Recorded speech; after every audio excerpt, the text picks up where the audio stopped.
Hello, ladies and gentlemen. We haven't started yet. It just looks like it. Can I pin a link to the Kickstarter in the stream chat? If that's a thing, I can certainly try. The link, that's too long. I can't post a message that long. Oh, I'm gonna have to.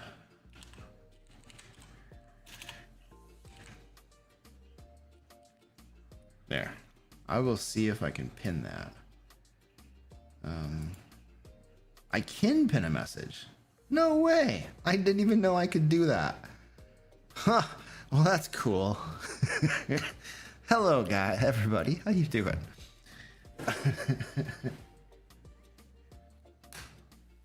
Yeah, the long form video is gonna go live at noon when we launch. It'll go live directly at noon.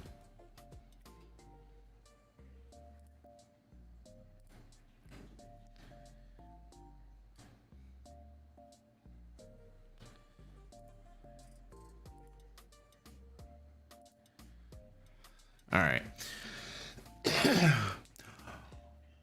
Orion, is it Orion or Orion? I don't know. Slatin, I'm pretty sure I can get your last name correct. Hello. Hello, good sir. How you doing? The Crimson Black Dragon, thank you. I'm glad you enjoyed the videos, man. I appreciate that. All right.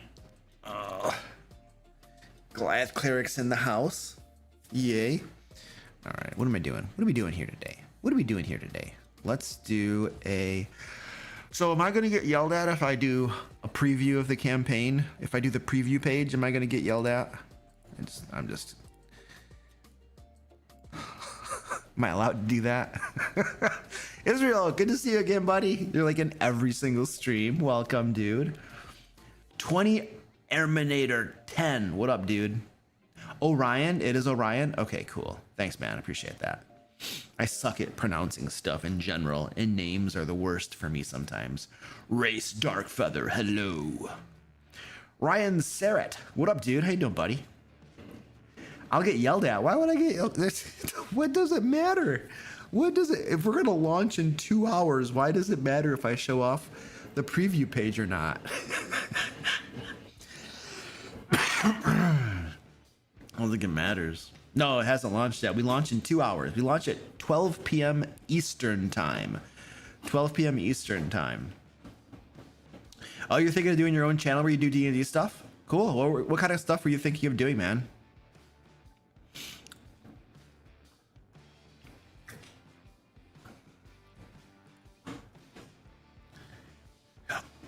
Oh! Okay, understood. That's why I get yelled at. See, I always get yelled at. I don't know what I'm doing around here. All right, let's see.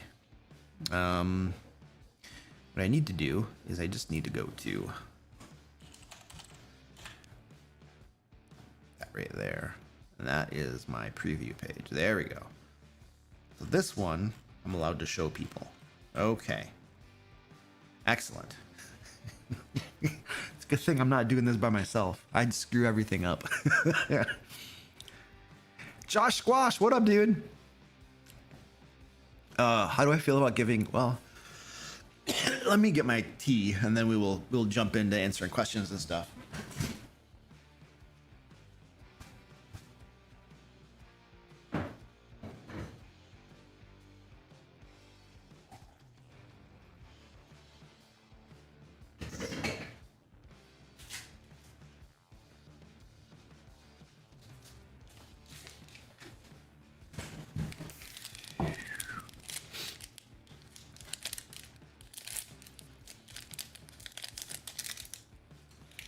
There's a reason I pay you a lot of money. Yes. It's part of the job description. Catch all of Luke's screw-ups and make sure he knows about them so that he only looks dumb to one person, not to like thousands of people. Absolutely. Everybody needs someone like that in their life or business or whatever.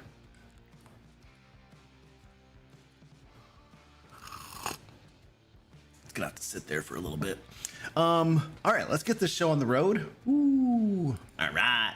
Hello, ladies and gentlemen. Welcome to the live stream this morning. So basically what we're doing here, if you've not been to one of these before, is we are walking in our Kickstarter that is going to be launching today in about 2 hours at 12 p.m. Eastern time. Feybound, Trickery of the Wilds. It is a massive Fey-themed expansion for D&D 5th edition. It's compatible with both 2014 rule set and 2024 rule set, not just because we're hand-waving it, but because we actually created separate mechanics for if you're playing 2024, like we tell you, oh, make these changes. They're not super big changes, but we do give you separate mechanics. Any splat book that comes out, expansion, supplement that says it's compatible with both, but doesn't actually offer different mechanics, I think they're hiding something from you, because things changed between the two versions, 2014 and 2024. But I don't want to belabor the point. Point is, whether you run 2014 or 2024 D&D, everything in here is going to work for you. You'll be just fine. We have races, new races or species, whatever you want to call them these days. Ancestries, that's a Pathfinder 2 thing. Species or races, we have subclasses, we have magic items, we have an adventure arc, we have tons of new creatures / monsters, whatever you want to call them. They're all really super cool. And yeah, that's going to launch today. So basically we're just going to hang out for 2 hours. We'll just chit chat. I'll answer questions. I'll probably have to like do things, last minute things to get ready for the Kickstarter, you know, that sort of stuff. But then at noon, and then at 12 noon, when we launch, we are going to, we'll continue streaming. We'll continue live streaming for about an hour after we launch. And so at that point, mostly you're going to see me scrambling and doing stuff and not talking to you a whole lot, because that's just the hectic nature of a launch. But you'll get to see a little bit of the behind the scenes, how the sausage is made. Not a whole lot. I mean, you kind of will, but you're not gonna see every little fiddly bit, because you know some of that is like top secret stuff that I would totally get yelled at by showing people, not just by my own employee, but maybe by other people. I don't know. Who knows? There's this, like, I would love to be fully transparent with some of these things, but some people don't appreciate transparency, and then those people are the gatekeepers that could destroy me. So you got to play by the game, play by the rules sometimes. But anyway, whatever. It is what it is. Sir Vic, hey, what up, dude? How you doing? I have a runny nose right now. That's gonna go well in a live stream. And I also have a bad cough. That also helps me stream better.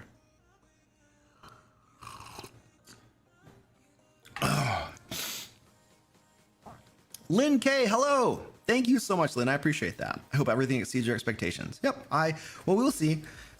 We will see. I am. How do they say this? Cautiously optimistic. That's stupid terminology. It's like you're like, all of the lead indicators are pretty good for this project, you know, but there's always that little bit of nagging doubt of, oh. It's like the nervousness before a launch of projects like this. Orion says, show us everything. Yeah. Oh, okay. Josh Squash says, how do you feel about giving certain NPCs class levels, like an enemy NPC with fighter level or something could make for a good video? No, my video will be, I mean, I literally answered that exact question in my last live stream on, what's today, Tuesday? So last Thursday or Friday, in my last live stream, I went on a pretty big rant about not giving NPCs class levels. It's a complete waste of the game master's time. The only reason when you say class level, you're implying that you need mechanical stuff, which means like stuff in the stat block. The only time you need stat blocks or mechanical stuff for an NPC is if they're actually going to show up in combat. If they're not going to be in combat, then you can have your NPC do whatever they need to be able to do to fit the fiction, the narrative, the story, whatever you want to call it. You know, they're your NPC. If they're a super powerful wizard, then they can kind of do what you need them to do, you know, in the moment. Now, if it's going to be a combat thing, well, then you're like, okay, I need a stat block. So then what you do for your NPC is you envision who your NPC is, what they should be able to do if they're a wizard or if they're a bard or something. And then you find an existing stat block that is very close as you can get to what you want them to be able to do. And then you make modifications to that existing stat block. And if you want your your NPC to have certain wizard abilities, then you just give them those abilities, you know. And yeah, you're gonna try to balance it if you can with challenge rating and stuff like that. But you know, that's sometimes kind of complicated, sometimes not so complicated. It depends on what you're giving them, because the rules are written to balance for defense and offense, like armor class and saving throws, hit points, attack bonuses, damage output. But when you get things like this NPC can teleport around, ooh, that's really powerful. How does that affect, you know, the challenge rating? Or this NPC can summon creatures, or this NPC can control, it has mind control stuff. You know, some of those, when you start getting to those really cool things, it's like, how do you balance that, you know? And then you start to have to play the comparison game, right? Find other stat blocks to do something similar, and how did it get? Then you have to break down that stat block and see what the challenge rating would have been without that ability, and then see what the adjustment was to account for that ability. You have to get into some like analysis, right? That is probably something that most people don't want to do. Some people might feel overwhelmed doing that. And although I technically am able to do that for my personal games, I'm not going to do that. I'm just going to slap something onto the NPC and onto the stat block and call it a day. And if I think it made it a little bit more powerful, I'll bump up the challenge rating by 1 if I care, you know. But yeah, that's kind of how I handle that sort of thing with NPCs. But giving them class levels and stuff, wow, that's so much work, and there's so little payoff, and you could accomplish pretty much the same objective by just finding an existing stat block and slapping some abilities on there and calling it a day. And then your life will be much, much easier, and you'll get your work done a whole lot faster. You'll get your prep done a lot faster.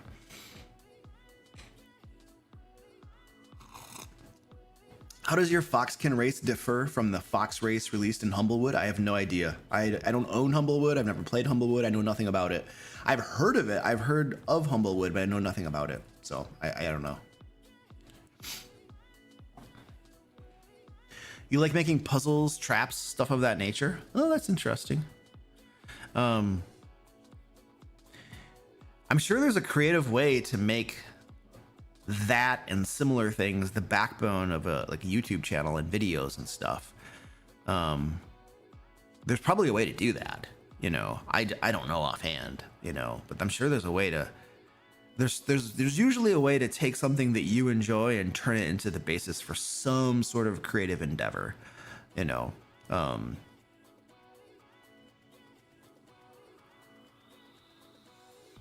Okay, here's another one from Crimson Dragon. To answer your question, what my channel would be about it is homebrewing puzzles, traps, and stuff of that nature. Yeah, the trick would be like, if we were talking like how-to videos, that's like 2 videos. So, but the other problem with traps and puzzles and stuff is like, a lot of that is just be creative. Like if you were to ask me how to make a puzzle, I'd be like, well, you got to be creative. You got to think about it. I don't know. And you got to like think of different ideas and different things and how they'd interact and how to solve it. And I don't know, for me, that's kind of this like, it's a black box. I would have a really hard time expressing. See, like when I make how-to videos, it's a systematic process of do this, do this, do this. And I'm going to explain how to do that step and how to do that step and how to do that step. I don't know how to do that for puzzles and traps. You know, like once you have the concept for a puzzle or a trap, I feel like that's 90% of the work, you know, coming up with the initial concept. And that's just like creativity, at least for me. But if there is a systematic way that it can be explained and taught to people, there could be a lot of value in that. You know, I just don't know how many videos you'd be able to squeeze out of that, you know? So you have to, that's why I say you have to like think of like, what would the concept be for the channel, right? And like, what kind of videos would you make along that same idea, you know? But that could be a shorts channel where you literally are just brainstorming ideas for traps and puzzles. And like you have like 3 shorts a week or a short a day that you publish that is basically you sharing a new idea for a puzzle or a trap, you know, and how you would implement it in your game. And that could be it, you know? And I would, I could see people liking that because it would just be every day some ideas for things they can do in their D&D game to get them excited and jazzed up. And a lot of people struggle with that creative aspect of you know what I mean? So like, I think there could be value in that, you know? And then some long form videos that like maybe take some of your shorts and the concept, the creative idea for a trap, say, that you have in your short, you can't explain too much in a short form video, but you could have a long form video where you say, okay, I came up with this idea, right, for a trap, and now I'm going to break this down. We're actually going to make the trap, right? And I'm going to show you my process and my thoughts. I don't know. And you can maybe teach people a thing or two. And then what you could do is that short form video that talks about the creative idea for a trap, you could link it to that long form video where you break it down and actually create the stat block, And so then if you just kind of like branch out from that, then you could literally, if you're writing the puzzles and writing the traps, you could then start a website, a blog site where you publish like the actual puzzles themselves and the actual traps themselves. You publish them on the website free of charge. Just people can, I have my website. I have tons of Game Master resources, all free over there. Every week we publish a new Game Master resource, all free, 100% free. You just go over there and you can grab adventures, monsters, anything, whatever. You could do the same thing. So then you're putting them over on your website, and then there's going to be some like, organic SEO, search engine optimization. People will find your stuff organically, go to your site, get the full stat blocks and stuff, like that might be where you start, as just kind of like the formation of like your initial enterprise into like making traps and puzzles, things that you enjoy doing so that other people, can use them and get benefit from them, and that can kind of be where you start, and that could probably function as a good starting point, whether you're looking to monetize that in the future or not. It could either way. Maybe you just want to do it for jollies and you don't care, but either way you could start doing that, and it would be it might form a good backbone for springing that off into something, in the future. Sir Vic says class levels and monsters is a ton of work. Oh yeah, big work.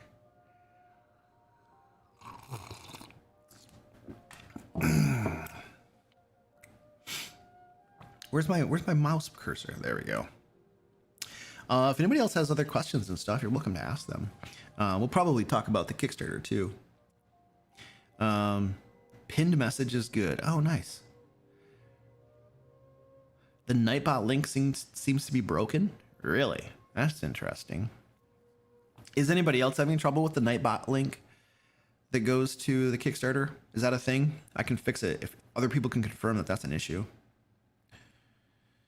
My players recently lost to imps just because of that invisibility. Invisibility is a big deal. You guys, there's going to be a future video about this at some point, but the advantage-disadvantage system in D&D 5th edition, advantage and disadvantage is a game mechanic that I do not like very much. I do not like it for a variety of reasons. But when you have to try to hit creatures with disadvantage, it's a big deal. It's really swingy at the extremes. Like if a creature has a high armor class and you have disadvantage, you're in trouble. Like the most terrifying thing in the world would be like an iron golem with blur cast on it. Oh, like if you wanted to make a terrifying monster for your D&D game, take the iron golem, which must have a huge armor class, and then have a permanent blur spell on it, or have an ability where it's like built into the construct itself. It can cast blur on itself 3 times per day, and we'll pretend it has to concentrate, so they might be able to like knock off the blur, you know what I mean? But like, or they'll have to cast like fairy fire on it to like negate the advantage of blur, so that it would just be a straight roll. But yeah, a high armor class creature, and I don't think imps are high armor class, but that's not the point. But a high armor class creature when you have disadvantage to strike it, that's bad. That's very, very, very bad. Now, if you take that same iron golem and you give it the ability to cast the shield spell 3 times per day, ooh, your players will get brutalized. It'll be glorious death. So advantage, disadvantage. Do not like that game mechanic at all. Do not like it. It's bad. Checking my Discord message. Okay. The Nightbot link to the Kickstarter doesn't work. I think it exceeds the character limit. Alrighty. I will see if I can fix that. This is probably the one on a timer. Yeah, these things are Trickery of the Wilds.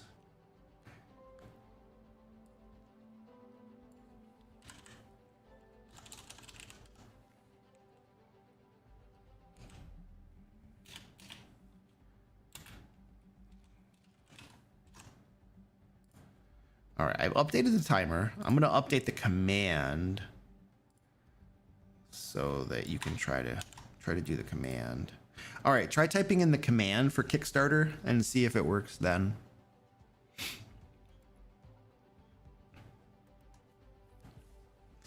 Charlie Gardner, hello, what up, dude? Going to the Kickstarter, right? Meow. Oh, yeah, a cat person. I love it.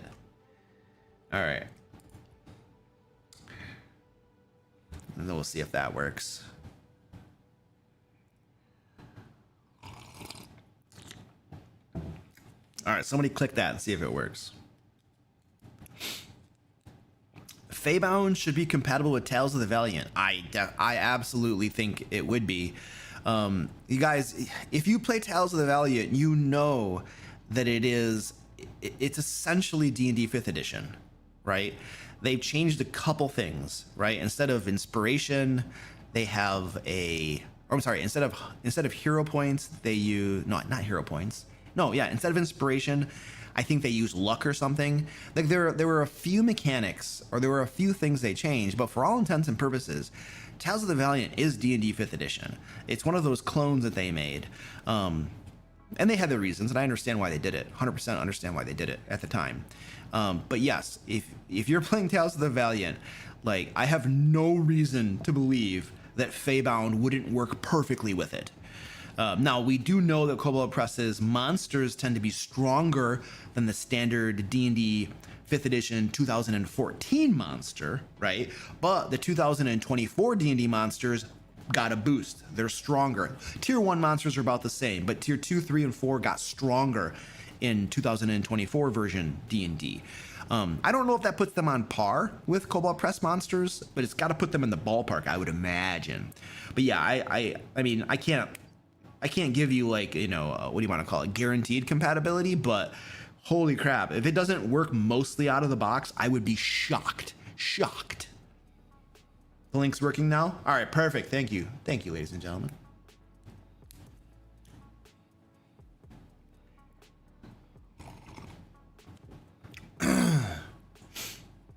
If you ever struggled to create a puzzle, I look at Resident Evil. Every entry has some odd and cliche type of puzzle that's easy to slot in. Really? Huh. I've seen Resident Evil movies, but I think, isn't Resident Evil also like a comic book or something too? Do you have some kind of Fey ancestry trait that all of these new Fey races share? If so, can you tell us what it is? I don't know that we have like I mean, there's the Fey creature type.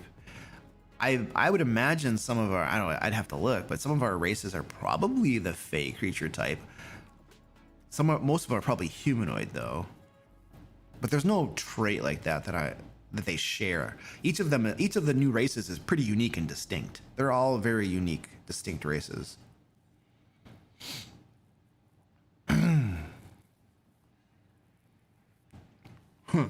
Yeah. Thoughts on drive-through selling physical retail copies of some major companies' products? Well, I mean, I'm reading your YouTube username now. Cannot repeat that on stream.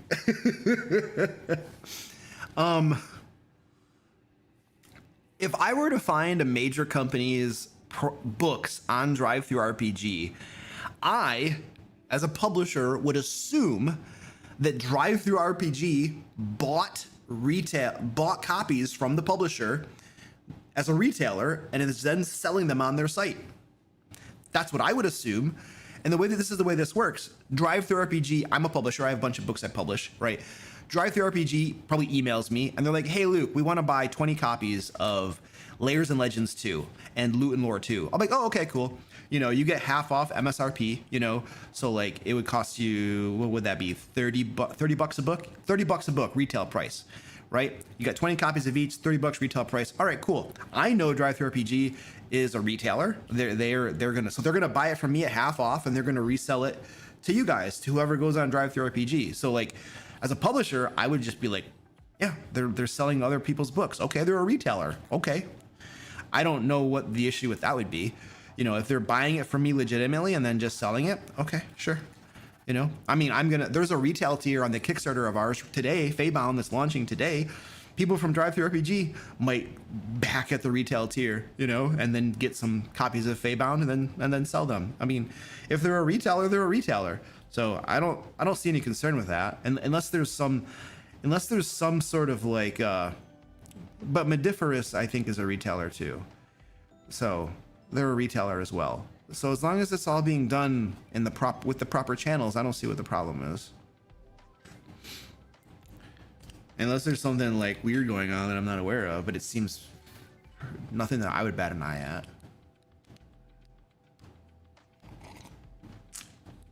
Resident Evil is primarily a video game series? Oh, interesting. Oh, okay. I remember watching the very first Resident Evil movie, and it was pretty good. I liked it. But every subsequent one, the level of cheese just got bigger and bigger and bigger. And it was like, oh, man, why are you doing this? You know...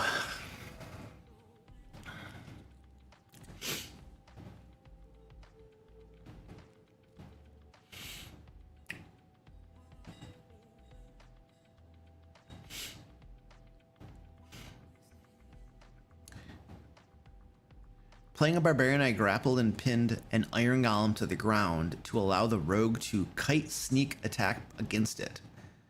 The iron golem couldn't do a thing except spread poison every couple of rounds. Oh, that sounds awesome.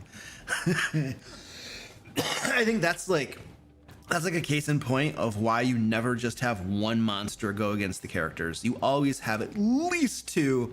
Better to have 4 to 5. If you can have 4 to 5 monsters going against the characters, because if they can somehow like take one creature out of combat through something like that, then you still have other ones that are a threat to them.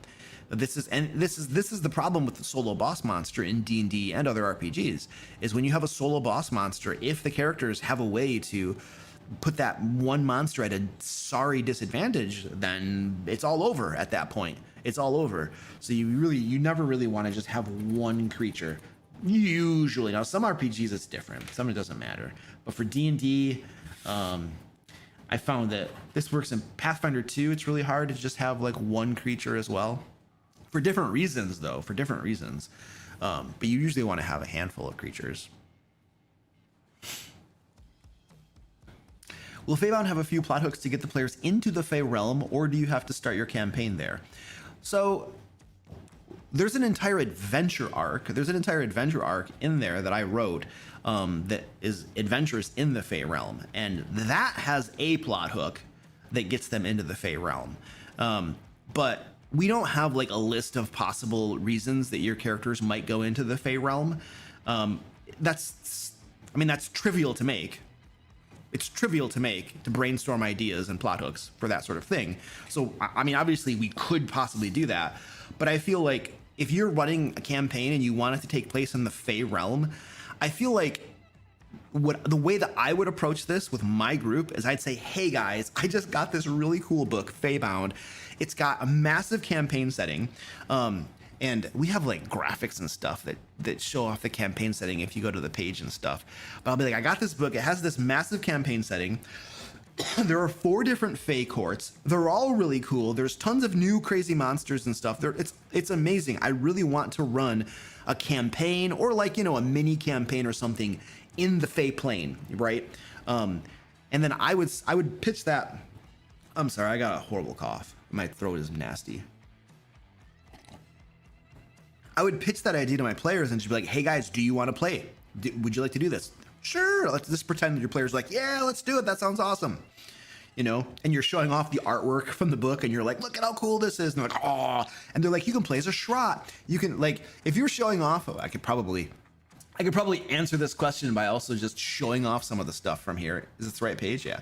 You can like show off like the different races. You know, you can play as a Shrot, you can play as an Emberkin, a Chitinborn, a Feyen, a Glimmer, a Foxkin, and then there are new subclasses, right? All of these new subclasses. You can play as a Witch, you know. You could show off all of this stuff to your players to get their buy-in, you know. And then once your players are like, yeah, let's do it, What I would simply do is I would tell your players, hey, um, let's figure out a premise for you guys being in the Fey plane or going into the Fey plane, you know, like, so the group could try to figure out a premise for them being in the Fey plane, or you can come up with a campaign pitch. And I might actually come up with a campaign pitch, you know. I gotta die really quick.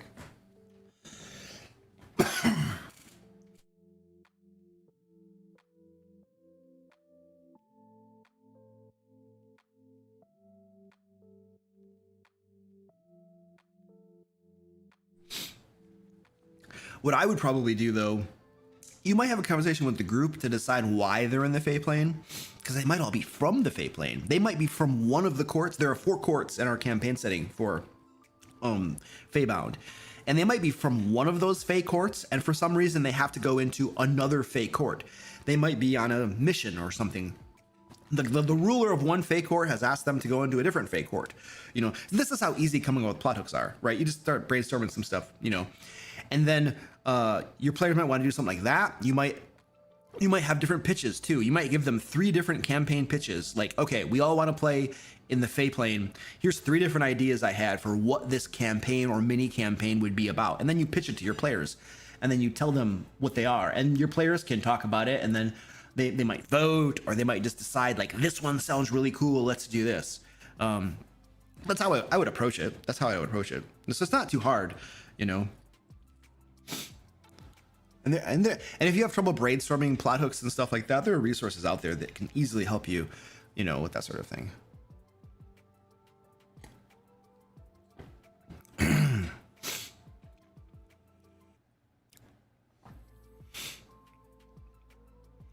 Josh Squash says we don't talk about the Resident Evil movies. Oh yeah, so I can see that. I can see that if you're a fan of like the Resident Evil video games, which I've never played, but they're probably cool. If they made movies based off a video game, the video game is probably pretty cool.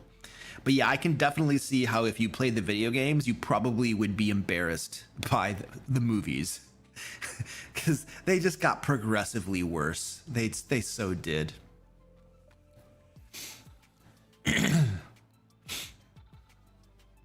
Oh, Cervix says the 2 Friend movies were pretty good, but it quickly became clear that it wasn't about the Resident Evil franchise, but for the director to show off his hot wife. Interesting. Really? Oh, the first 2 movies. Okay. The first 2 movies were pretty good. I remember the first one I liked. I don't remember too many more after that, but I remember the first one was pretty good. I liked that one. So wait, was the protagonist the director's wife? Is that what was going on with Resident Evil? Is that the thing? Have you gotten better at making traps and puzzles? I don't have a lot of puzzles in my games to begin with. And traps are, I don't know. Here's the thing with traps. Like, a trap is a gotcha. You know, oh, you didn't find the thing, take some damage, you know. Unless you're getting into complex traps that do really cool, weird stuff, you know, and that's a whole different thing. Like there's like a whole series of books called Grim something traps. What is it called? Grim something traps. I forget what it is now, but there's several of these volumes that are just full of unique and crazy traps. If you're doing a trap like that, that's a whole different story. That's almost a puzzle. That's like a trap and a puzzle combined, right? That's a unique thing altogether. You probably know the name of that book since you like traps and puzzles. Just drop it in the chat for me. Grimtooth. Yes, Grimtooth. Thank you. There we go.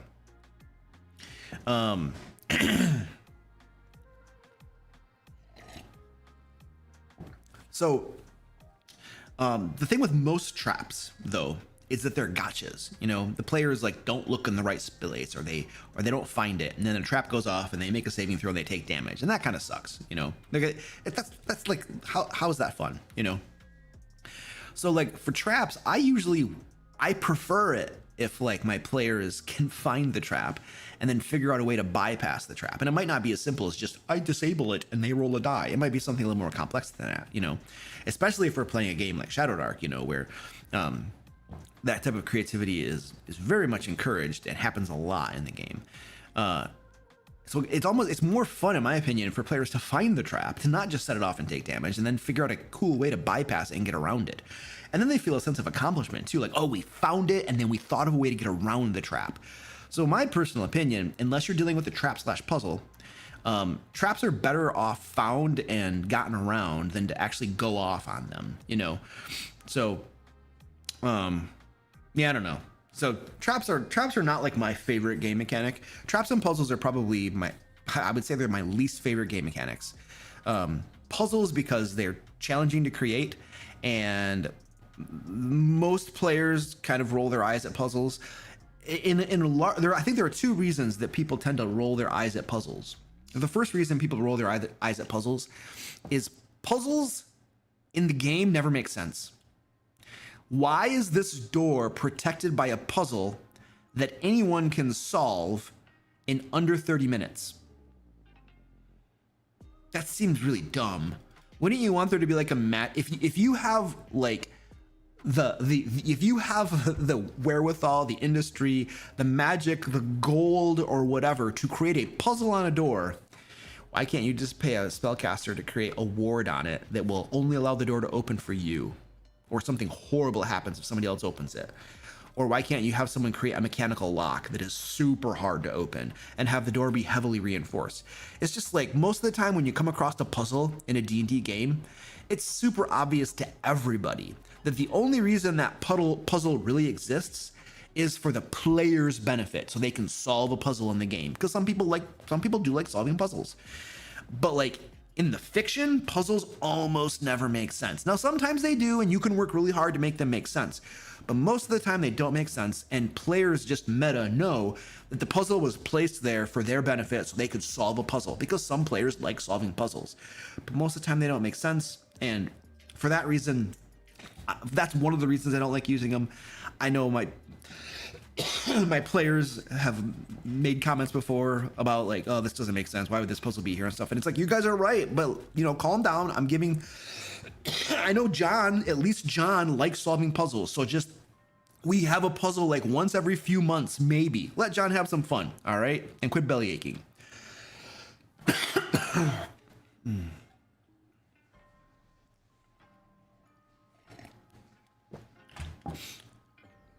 I gotta die again.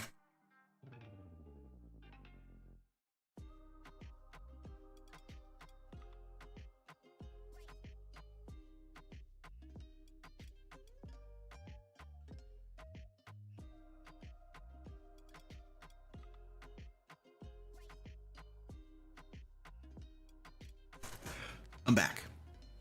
I'm on my third life now. First life was dead. Second life was my third life. Cervix says the director had iconic and loved characters from the games and completely butchered them. Then Mila, who was the main protagonist, was an absolute Mary Sue. She made the iconic characters look dumb. Oh, okay. I mean, I understand what you're saying. I've never played the game, so I don't know, but I understand what you're saying. I hate Mary Sues. Or what's the guy version of a Mary Sue? There's a guy version of it too. And whenever those are in movies, especially, well, I mostly see them in movies. But whenever I see those, I'm just rolling my eyes. Oh, Rey was a Mary Sue in like the most recent 3 movies of Star Wars. A Gary Stew, a Marty Sue. People are just guessing. Somebody's guessing and somebody's telling me what it's really called. A Marty Sue, either. Oh, it's either of them. A Gary Stew or a Marty Sue. Oh, okay. Okay, cool. Yeah, Timothy Rooney. Yeah, that's right. Exactly. Like, I know, like, you like puzzles. There are players that like puzzles, and that's why I put puzzles in my games, because I know some players like them. You know? So that's why they get in the game. Goliath says, I call them Mary Sue regardless of gender. They're not worth putting more effort into. Yeah, man. Max Blaze says, hey, Luke, how are you holding up? I'm doing great when I don't think about the launch in an hour and 20 minutes. And then when I think about how we're going to launch in an hour and 20 minutes, then I'm like,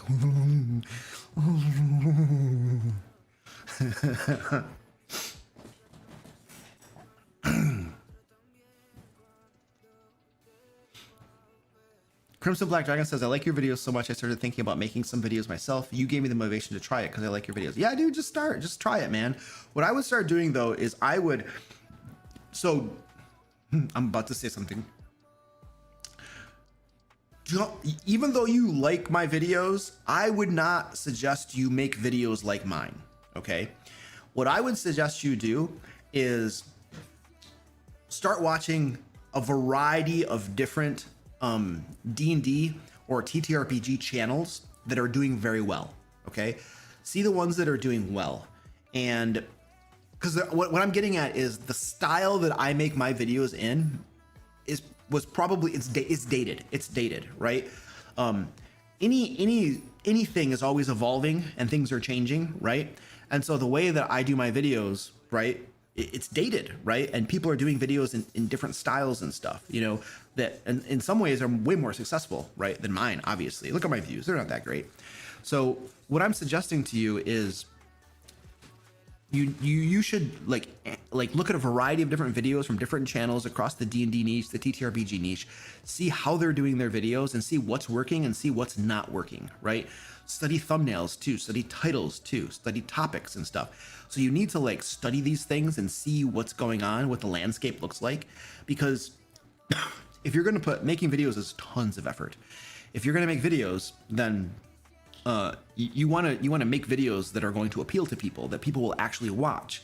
Otherwise, what's the point of spending all your, if nobody's going to watch it, you're wasting your time making the video, right? Now you're going to have like no audience at first, so you're going to get very few views, but you do want to set yourself up for the potential for success, right? And so if you can make videos in a style that appeal to people, that's going to be much better for you, right? It increases your chances of success manyfold, right? And then what else? Thumbnails, stuff like that. But you know, you gotta like, there are some types of YouTube channels though. Think of your target audience too. Who's your target audience, right? Because if you're targeting like 12-year-olds, which I don't think you are, not with puzzles and traps. If you're targeting 12-year-olds, then you're gonna make a different style of video than if you're targeting 30 years old, 30 to 50 to 60 years old, right? Like the talking head style of video, I think is amazing for an older demographic. And I'm in that older demographic. I'm like in the middle of there, you know, but there are probably different styles of videos that work better for different demographics and different target audiences, you know? So, and I'm not an expert on that. I know enough to like sound like I know a little something, but I really don't. But you want to take a look at some of that stuff.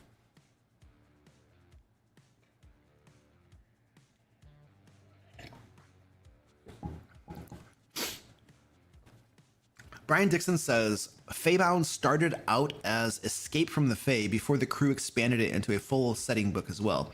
So Into the Fey would be a good prequel to get and run while waiting on the Kickstarter to fulfill. Yeah. So we literally were like, we were originally going to launch this just as essentially an adventure module with some monsters. That's what we were originally going to do. And then we were looking at that. We're just like, nah, we can do better than this. And we also noticed, I mean, we're not stupid, not completely, not all the time. And so we were looking at just Kickstarters in general, and we noticed that pure adventure modules did not tend to do very well. And we're like, then we probably shouldn't do that, right? Because this is a business. You know, we're trying to make a product that people will want. And so they're like, well, what do people want? What do people actually want? If pure adventure modules aren't a thing that's in high demand, then what do people want? And we were surveying a whole bunch of different Kickstarters, and we're like, people like expansions. They like themed expansions. You know, if you can take a cool theme that hasn't been done and you can make an expansion where it has races, subclasses, monsters and mechanics and magic items and cool stuff like that, that's something that people really like. And so we're like, okay, so we can take our Kickstarter and we can add on to it and morph it into a product that more people are going to like, that it's going to be more beneficial to them, that's going to appeal to them. And that's better for the customers who are getting it, and it's better for us because more people are going to want the product. And so we did this analysis a a little late. We should have done that analysis before we actually did it. But once we did it, we were like, oh crap, and then we changed it. So yeah, it did start out originally as Escape from the Fae, and now we have transformed it into a much bigger project with a whole bunch more cool stuff in it. And we've expanded the content dramatically from what it was originally. But let me show you. We have let me find this on my page here.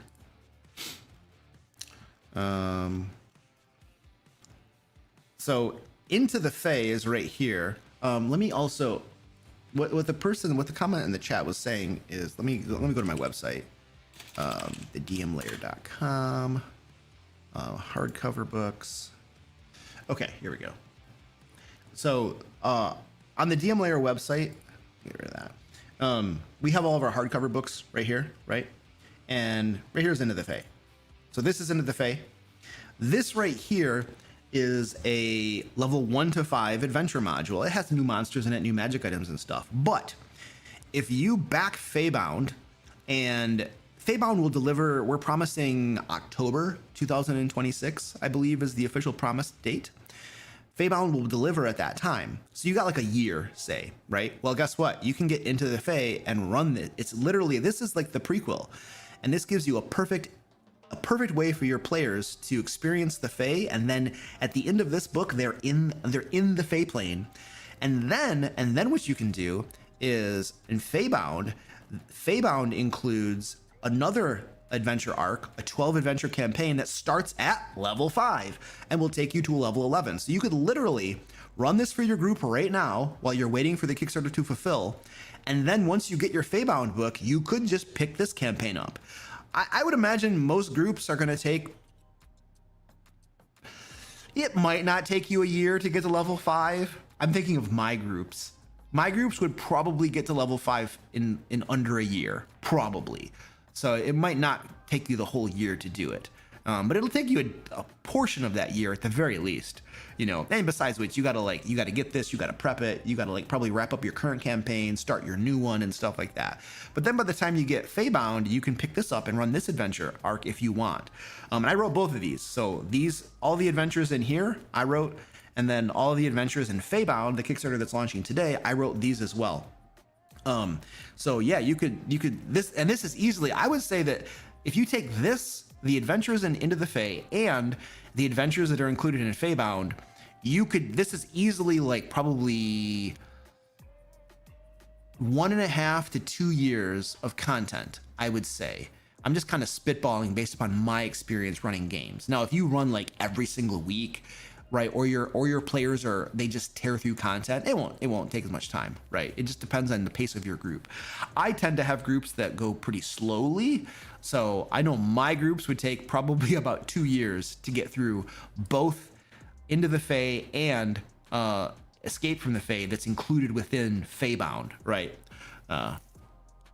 So I will say too, though, that you can, so obviously all of our books, including Into the Fae, are available on the dmlair.com, but you can, if you want, you can get Into the Fae included with your pledge on Feybound.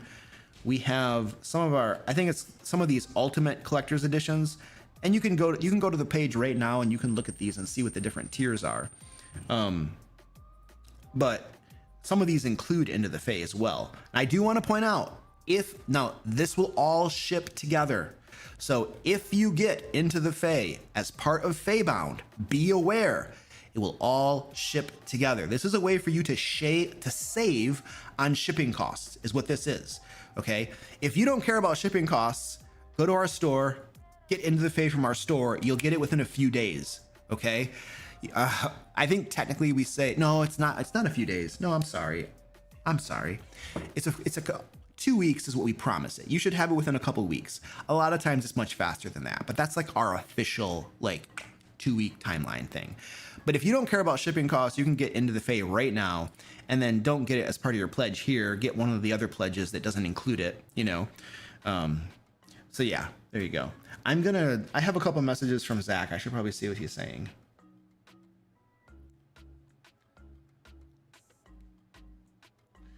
Oh, so you know what? Who was it?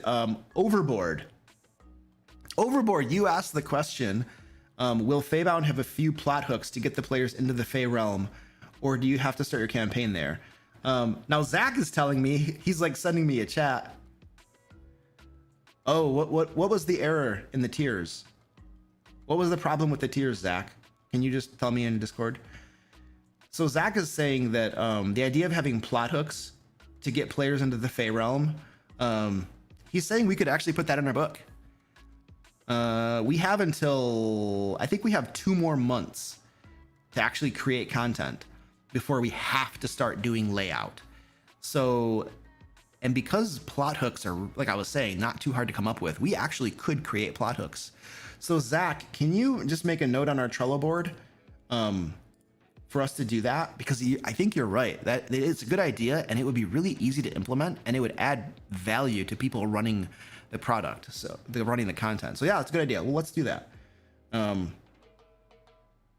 Yeah.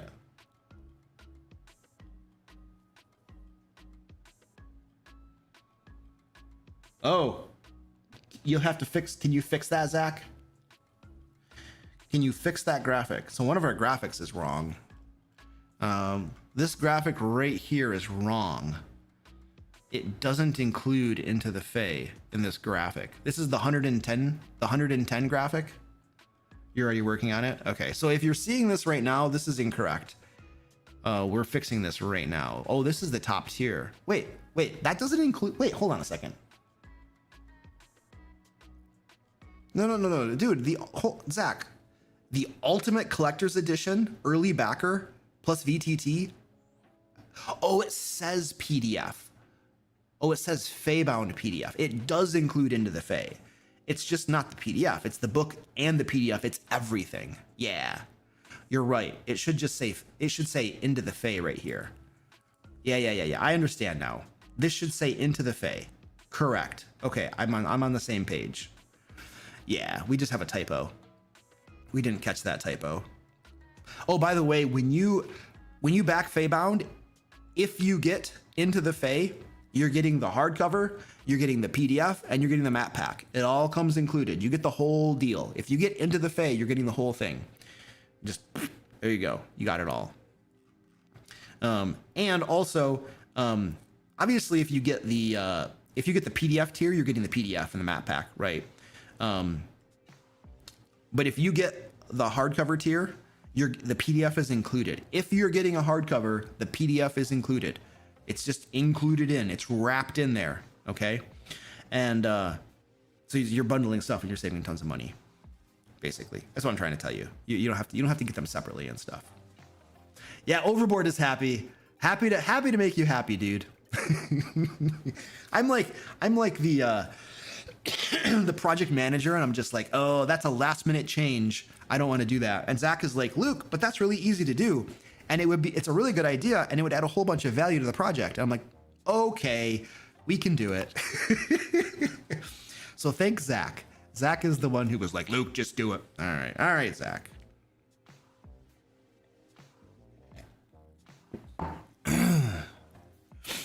Orion says, how about a Fey-themed DM screen? Nope, not doing it.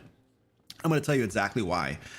We did a DM screen with Secret Art of Game Mastery, and it did not sell very well at all.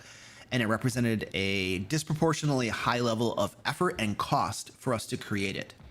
And we still have about 50 of those very same Game Master screens available on our store. That don't sell.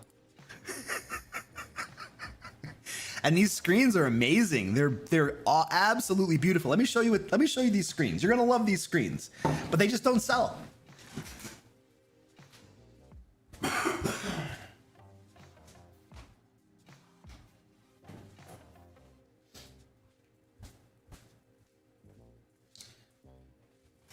All right, I gotta get the big camera up. And that's just part of running a business. If something doesn't sell, you can't spend thousands of dollars and eat it. You know what I mean? So this is our screen. All right. Gorgeous 4-panel screen. Beautiful. We got sci-fi, fantasy, steampunk, and then horror, right? So no matter what genre you're running, you have a beautiful screen, beautiful Game Master screen. There's about 50 of these left on our store. And on the reverse side, you're like, but Luke, I play Pathfinder 2. I play Pathfinder 2. That's not a problem, because the back side has little plastic sleeves. You can print off your own GM cheat sheets, make your own and stuff them in here. Some companies even sell you printable cheat sheets that you can just print off and put in here. You know, and this is, you can put standard 8.5 by 11 paper into these sleeves, okay? It's beautiful. It's beautiful. So we still have Game Master screens. And they don't sell very well. So I can't spend thousands and thousands of dollars and hours and hours and hours of time, unfortunately, on something that, you know, if something doesn't sell well, that usually is an indicator that people aren't interested in it. You know what I mean? And so I tend to try to create products that will benefit lots of people and that people will be, you know, generally interested in, as opposed to like a niche amount of people, because then it's a better use of my time and effort, right? To create stuff that's going to help a whole bunch of people, as opposed to like a couple people who want it. So when ideas get shot down, it's usually, and and it's not just business making money. It's literally like the way businesses make money is they create products or services that people find value in and people are willing to buy, right? So it's like, yeah, you say, well, it's just making money, but no. You're creating a product or a service that people find valuable. And if enough people find it valuable, they buy it or pay for the service, and then yes, you make money, right? But if you create a product or service that nobody cares about and nobody's willing to pay for, well, then you're not helping anybody, and of course you're not making any money. This is a two-way street. You create value and you receive value, you know? And so this is how, you know, it works. So yeah, we have to consider that sort of thing before we make stuff.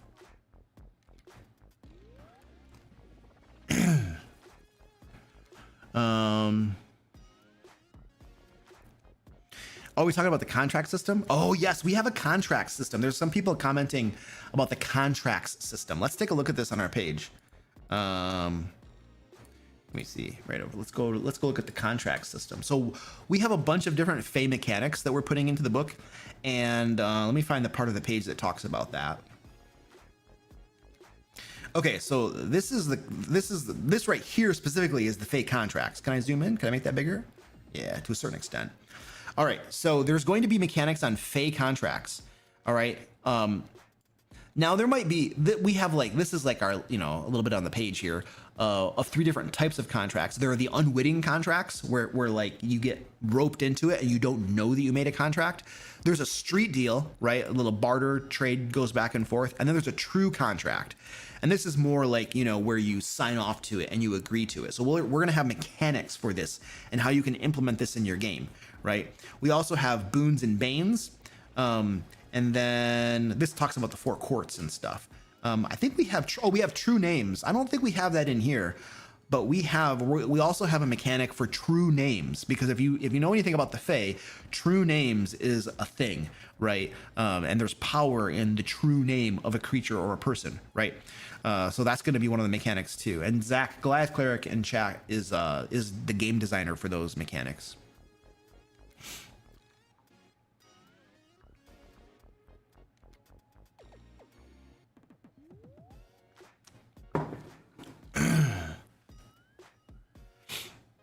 Eric DeLong says, I can't really use that in Europe since that the standard here is A4 opposed to letter. Can you cut it? Do you have scissors? I think that would work.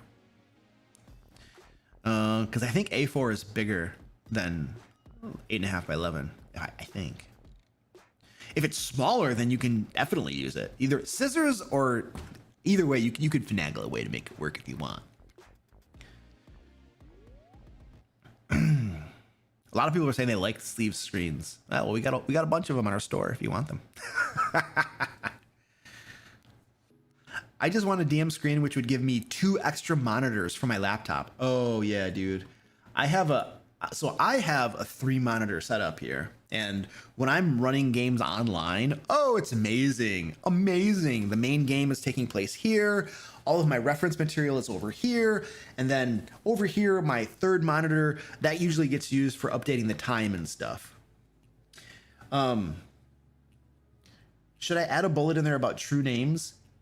We probably could, but is that part of Fey contracts? It might be a thing you put below, like below where it says unwitting contracts, street deals, and true contracts. You might have like not part of the bullet points, but just like a separate line that says something about true names as well. Something like that. Yeah, you can throw something in there. It doesn't hurt to have it. Yeah, it doesn't hurt to have it there. It's not technically part of the Fey contracts, but I think it's worth mentioning it because it is something we're going to have in the book, and it is iconic of Fey to have true names. I'm having a conversation with Zach, by the way, Goliath Cleric. That's what this is. You're like, who is Luke talking to?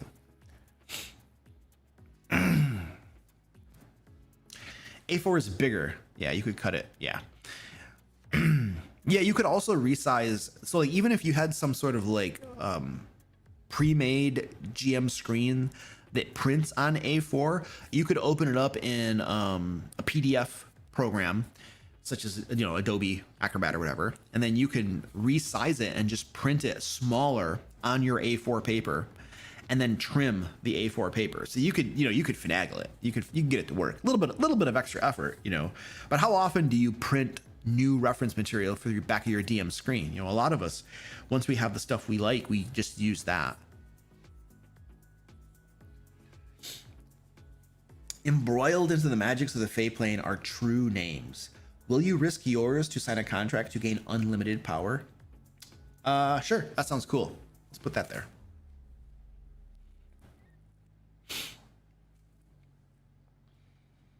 I'm hungry.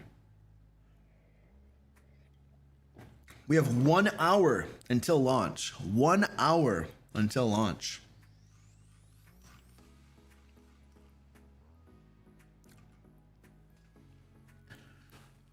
Overboard, thank you for the $2 tip, dude. I appreciate that. The tip is for Zach.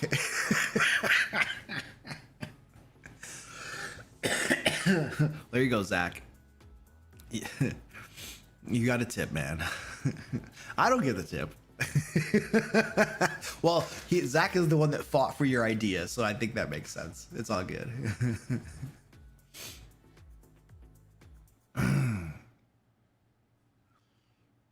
The 4 courts are the factions. They are the main factions in our campaign setting.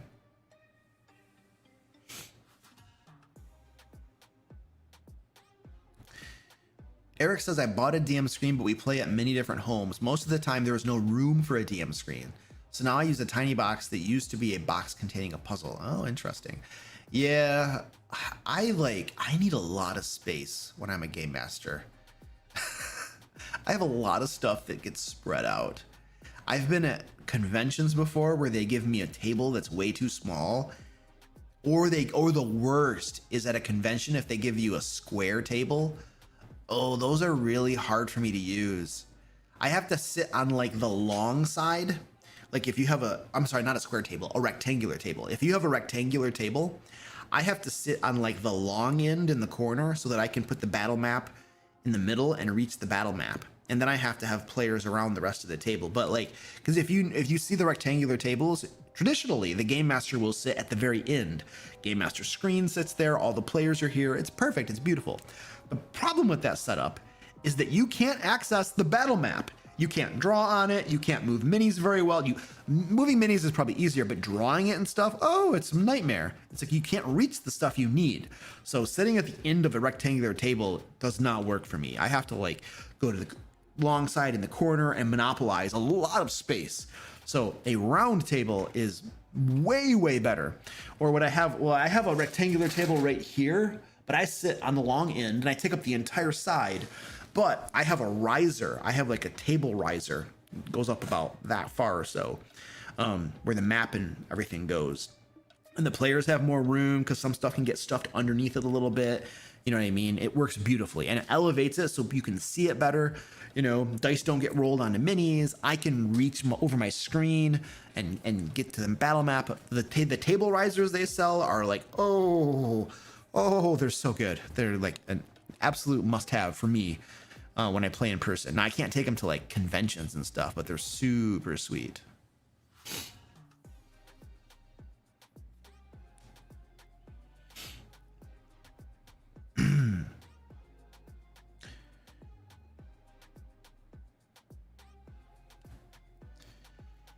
In the game Ars Magica, I don't know what that is, a medieval setting, the Fae get insulted if you thank them due to implying they now owe you. Wondering if that exists in your book. I don't recall that offhand being part of the mechanic. Sarah Breckhat says winning. Okay. I don't know what that means. That might be a reply to somebody else's comment. Oh. We got under an hour before we launch. Did you already get that graphic updated, Zach? Actually, let's refresh the page.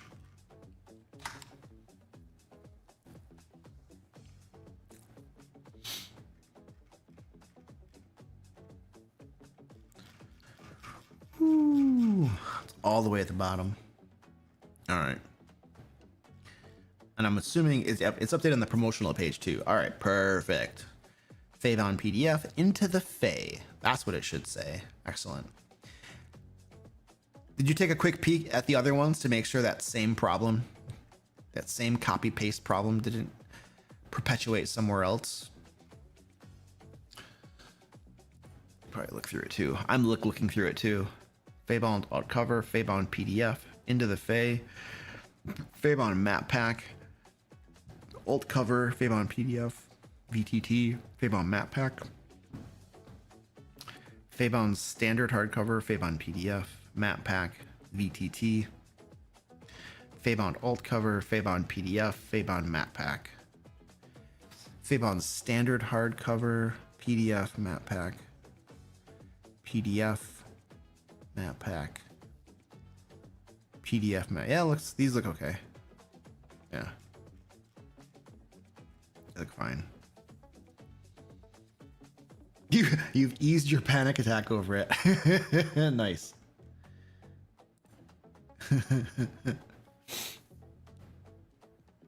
All right. Oh, that was relation to Goliaths. Yeah. Oh, okay. I got you. All right. We have under an hour. We have 50 minutes. 50 minutes until we launch.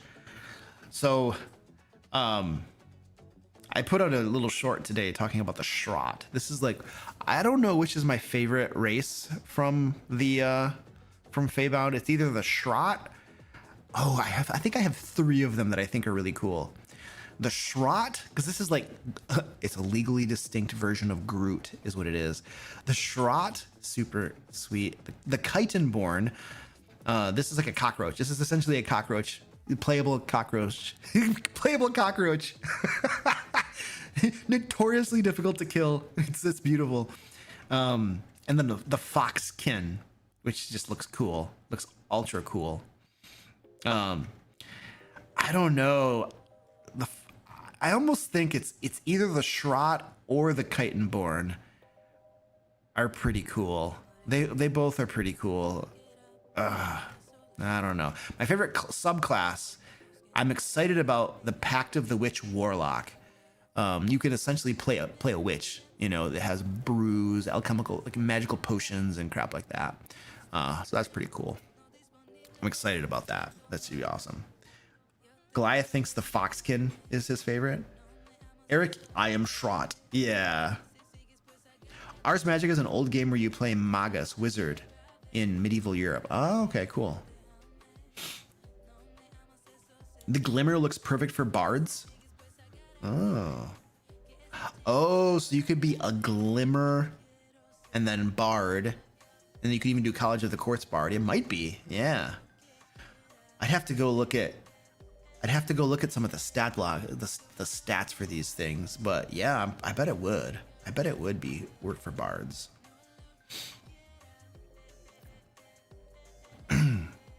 Yeah, some of this artwork is crazy. This is like the Pact of the Witch Warlock. This is one of my favorite pieces of art. This artwork just, it kills it. It absolutely kills it. I can show you the full version, the full page version of it too. I could probably find that somewhere. I mean, I know I have it. It might take me a second to find it, but I can show you like the big version of it. Who made that? Who made the witch? It wasn't that. But I think it might have been Kirby. I think that might have been Kirby who made the witch.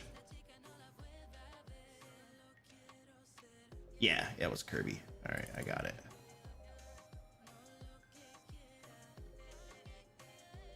There we go. There's the full page version of you. This is the full artwork for the witch right here. God, the bird. I love the candles on the hat, you know? Another bird, and then like the feathers and stuff, and like the you know, I don't know what you call these, the markings, the paint they put on their face. And then look at the fingernails. Look at these fingers. Look at the detail. Look at the crazy detail of this. The fingernails that are blackened and stuff. The scrolls in the bag. The little potions here, you know. And then her hand over here too has got like the fancy jewelry stuff that you put on your hands and some bone bracelets and stuff. Like, this is bonkers. These artists are so good. This was made by Kirby.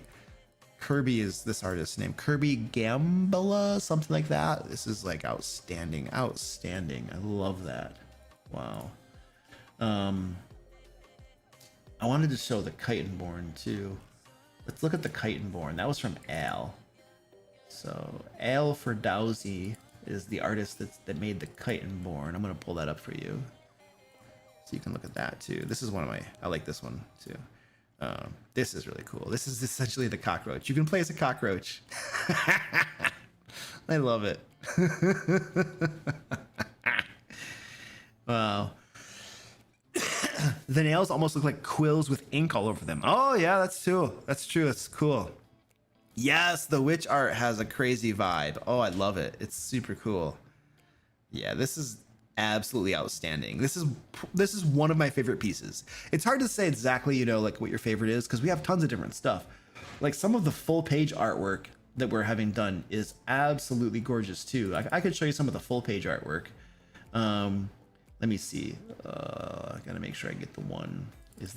Make sure I get the one that's an actual. Oh, I opened it up in Photoshop. Oh, that's not gonna help me. I don't need it in Photoshop. I want the PNG version or the JPEG or whatever. There we go. I like this one a lot. This is a full page. So this will be a full page. So basically each of our chapters in the book is introduced by full page artwork. Each of the chapters. And there's one of the adventures deals with an iron oak tree. And this is the full page artwork that introduces that adventure.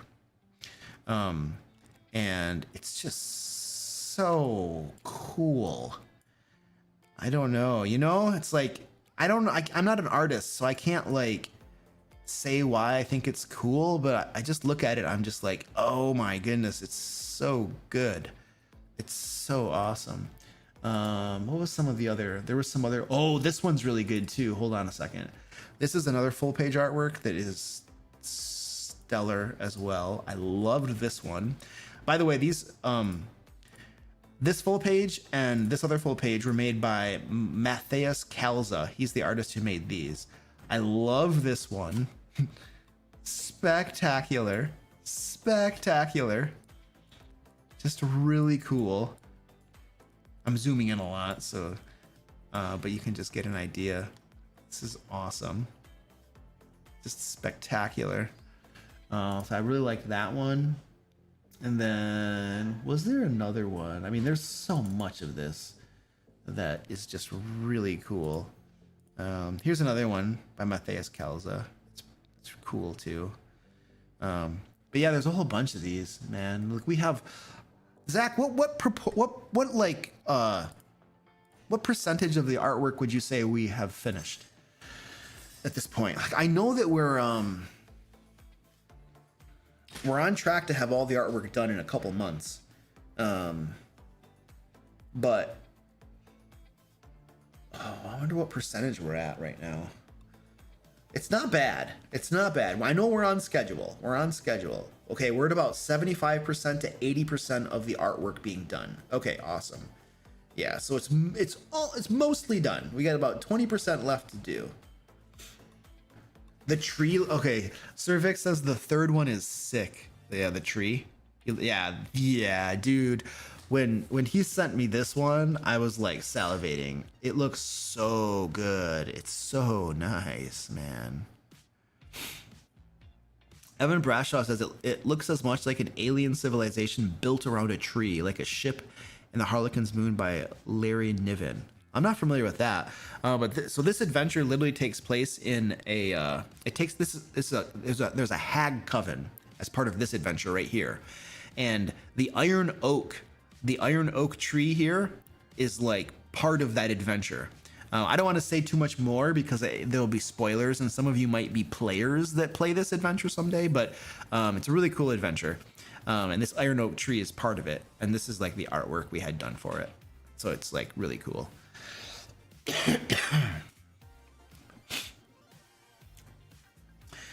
Overboard says art is so important for me. Art can sell me on a setting or adventure book. It can also detour me from buying into an RPG. Oh, that's interesting. Yeah, I know that it's in our genre, or our, like, you know, in the TTRPG world, you know, in books, you know, artwork is super important. You know, we put tons of artwork in our books because people love artwork. Artwork, it's like, it just inspires you, you know, it gets you in the mood. You know, it's like, oh, I'm looking at all of this artwork, these, whether it's monsters or other things, and you're just like, oh, this is awesome. Speaking of monsters, oh wow, I need to show you some of our gear gnaw artwork. I have to show you this artwork. Oh my gosh, you guys are gonna love this. I need to find it really quick. Who made the gear gnaw? Which artist was this? This might have been Brendan Lancaster. I can't remember. I have to look through here. Was it Brendan? No, I don't think it was Brendan. Was it Al? Did Al make our gear gnaw? It wasn't Al. Okay. It must have been Kirby. It must have been Kirby. Let me find... there we go. It is Kirby. It was definitely Kirby. All right, cool. Now I'm going to show you some really cool. I mean, if you don't like this, then okay, but you should. So we have several creatures that are called gear gnaw. They're essentially cybernetic beavers. Okay, so they're beavers that have. Think of the Borg from Star Trek, and they have like cybernetic implants on them, okay? So like magical mechanisms that have implanted on them. And this is the beaver, the gear gnaw. The gear gnaw, they start out as beavers, right?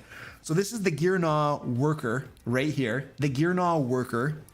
And then let's see if I can, okay, this is the gear gnaw bouncer right here. Okay, and these are all creatures. Remember, we have over 100 new creatures in this book. And so this is artwork for those creatures. And obviously there's stat blocks, and there's like, you know, all the lore and all that kind of stuff you need as well. This is the gear gnaw bouncer. This is a gear bear. Look at the Gordy, like the visor with the with the glowing red eye behind it. This is the gear gnaw soldier right here. This is the supervisor. I love this. Oh my gosh. This is the gear gnaw supervisor. So you know that beavers are known as industrious creatures. They're always working and stuff. So in our campaign setting, in Feybound, the gear gnaw were originally beavers, and so they are an industrious, hardworking species. And they build things for the Queen Below, who is the evil ruler of one of the four factions, the Fey courts, I should say, in our campaign setting. And the gear gnaw, since they're industrious and they work on different projects, like we have an adventure where they are creating a stronghold that the players have to infiltrate And the ultimate objective of that adventure, besides just run in and kill everything, they could do that, but it's designed so that if they want to, the players can provoke a union strike of the Gearnaw. I'm sorry, I keep saying the wrong word. The Gearnaw. They can provoke a union strike of these Gearnaw workers, and when the union strike happens, that leads them down a different chain of being able to succeed at that adventure. So you don't have to just kill everything in the stronghold. You can literally provoke a union strike that's built into the adventure, okay? And so what I'm trying to get at is, this is the supervisor. Look at this. He's got the coffee cup, man. Yes, the beer gnaw is what happens after 5 p.m. He's got the coffee cup. This is beautiful. So I didn't mention this today, but I mentioned this before, but part of what we're offering for Feybound is these are more of the creatures and stuff, but we have a 12 adventure campaign in here. So there are 12 full-length adventures in this book. That's part of the book. There's lots of stuff in the book, but you're going to get 12 adventures in here. And what I wrote all of them, and what I intentionally was doing for each and every one is I asked myself, how can I make this adventure unique and different? Because those of us who have played D&D for a long time, now every group plays a little bit differently, right? But many groups, it's just, oh, there's a dungeon and you go in and you kill a bunch of stuff, and that's the game, you know? And I love that style of game. I have no problem with that.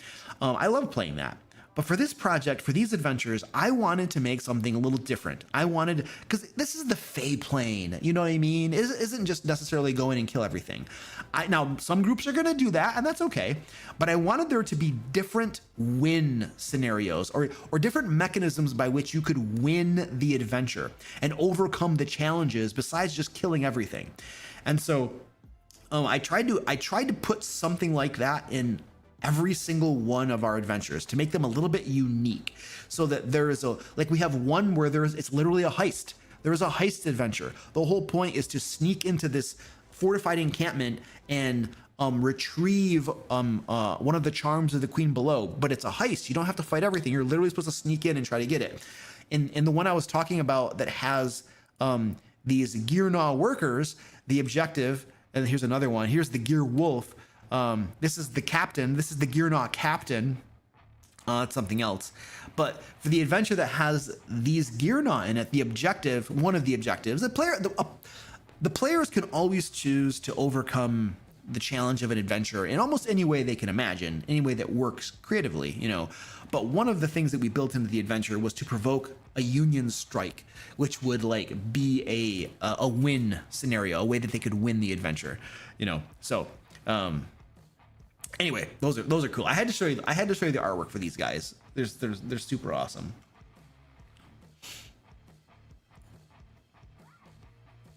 Magnus Agma says the only expansion that allows you to bring a beaver to a heist. I'm bought.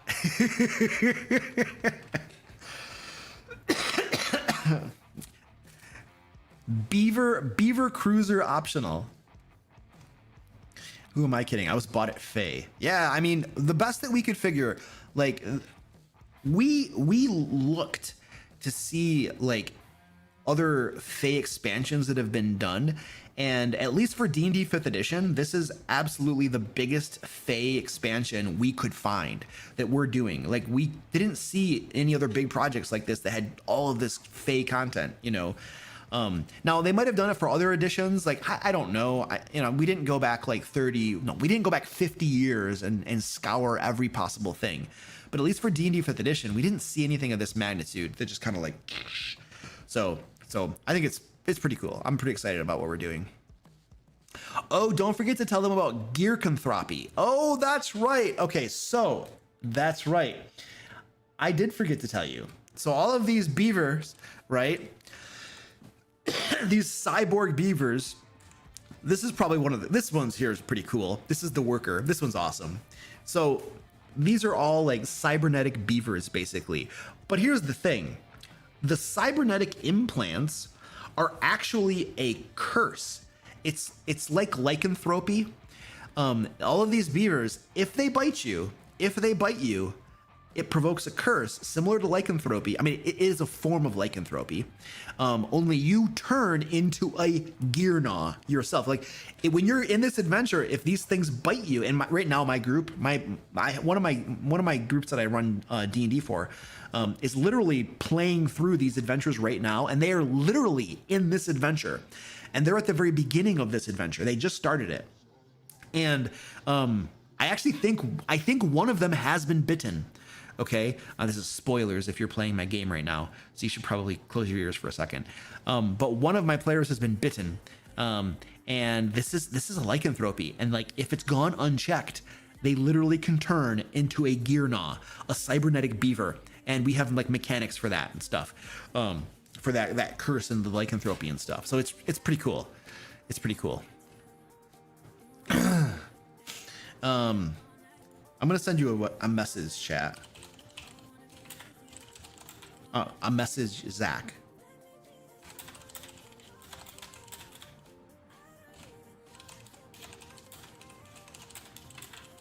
This is a good fairy. This is the good. What do we call them? The good fairy idea or whatever.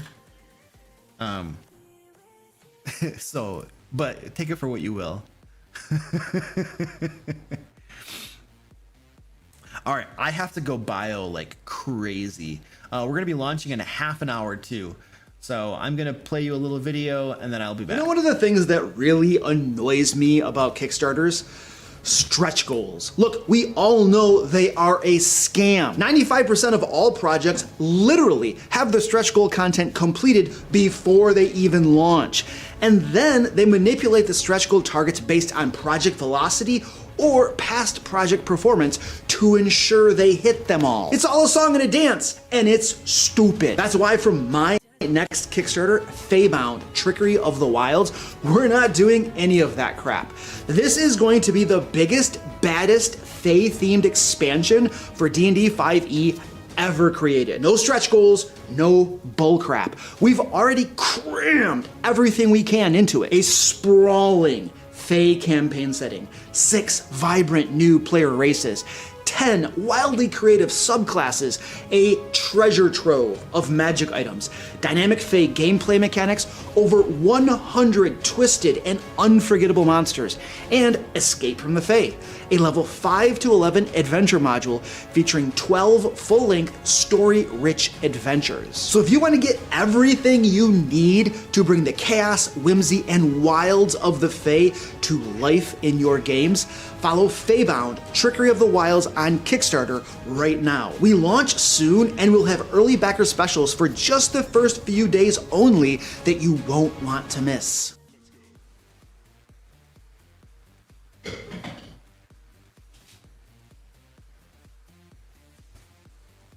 Oh no! My screen went black. This video is like, it's about 15 seconds too short. It's not quite long enough for me to go bio, come back, and sit back down. So I should have made it a little bit longer.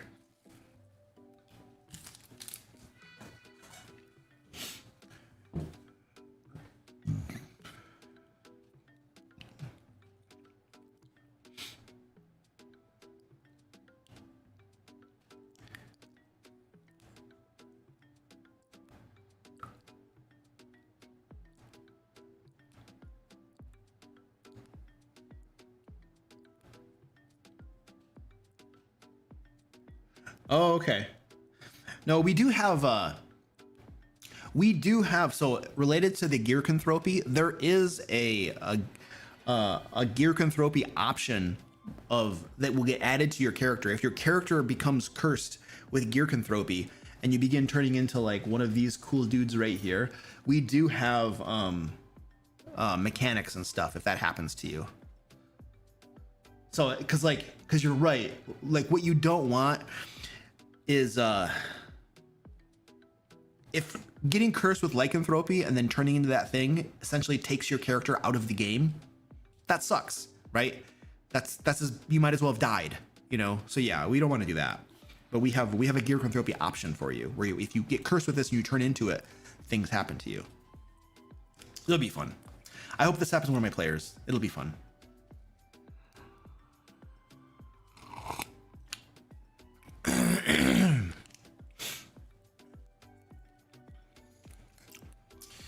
Yeah, there's a link. So if you want to check this out, like we're going to be launching in under a half an hour. We're going to be launching in under a half an hour. But the entire everything that you're seeing, stop. Everything that you're seeing on screen, you can go look at right now.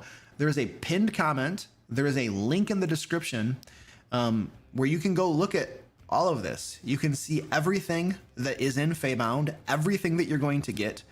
And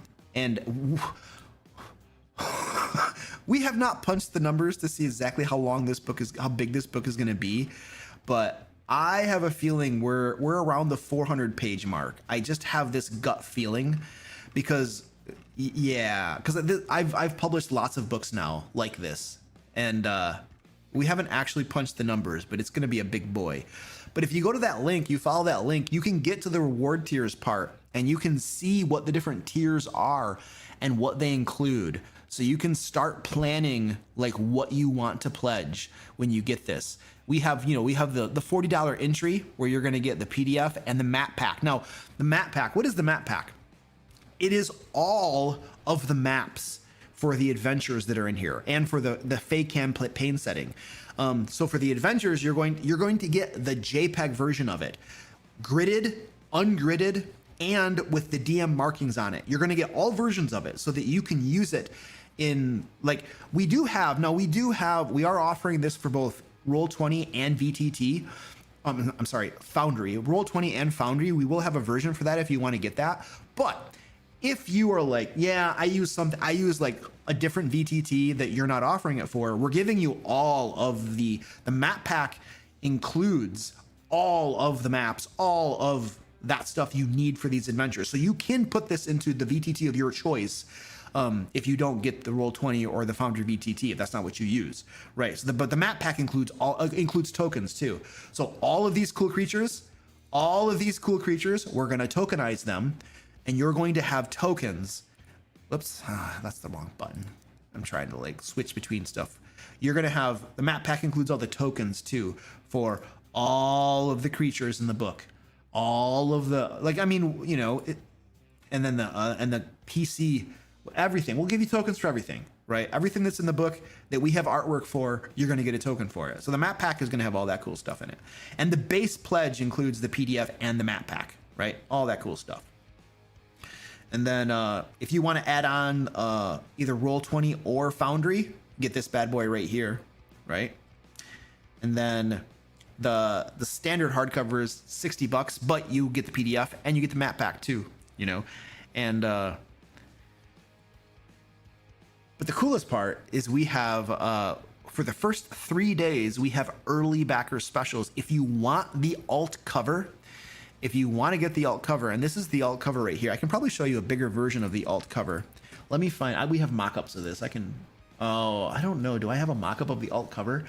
I had a hard time finding a mock-up of the alt cover. I'm sure I can find something though. Book mock-ups. Yeah, I don't know where our alt cover mock-up is. Like that actual graphic for that. I don't know where that is, but I know I have, some other graphics that I can show you that will show off the alt cover. This one's probably this will get the job done. You can see this. Oh geez, I keep pushing the wrong buttons. This is what I want. So this is what the alt cover looks like. So it's just like some cool geometric patterns and stuff like that. The alt cover. Oh, thank you, Zach. Do you have the PSD of that? Do we have a PSD file of the alt cover too?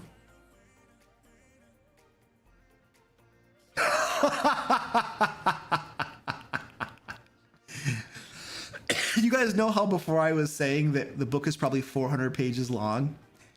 Zach in this chat to me is like, Luke, we're probably around 500 pages or more. That's what Zach is telling me. I hope not. That's too big, man. You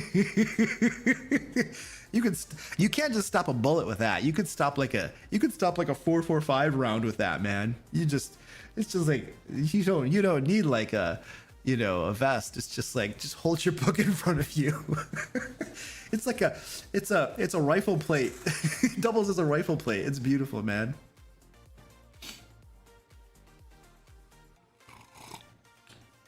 it's gonna be needless to say, it's gonna be a beefy book. Now we might have to visit, because there are things you can do to reduce the page count without actually reducing the content. You can look at things like the margins and some of the spacing and stuff. Now you got to be careful, because you do not want the text to be too small. If the text gets too small, then it's hard for people to read it, and then that's not cool.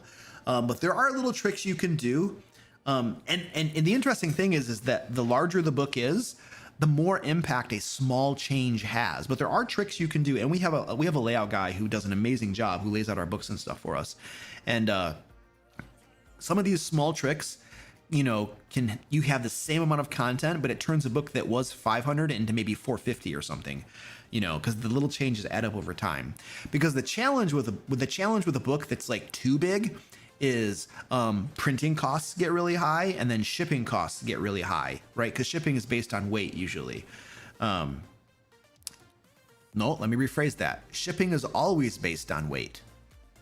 Yeah, shipping is always based on weight. I mean, there are probably some options for flat rate shipping, but we don't use those because those are really expensive. So anyway. No, I'm not planning on shrinking the text. I don't want to do that. I'm not shrinking the text. We're gonna keep the text at a very readable level. Trust me. I have some books on my shelf that the text is too small and I don't like it. So I'm not gonna do that to you. I'm not gonna do that to you. Don't think that I'm gonna do that. But there are other things where you won't even notice it. That's what I'm saying.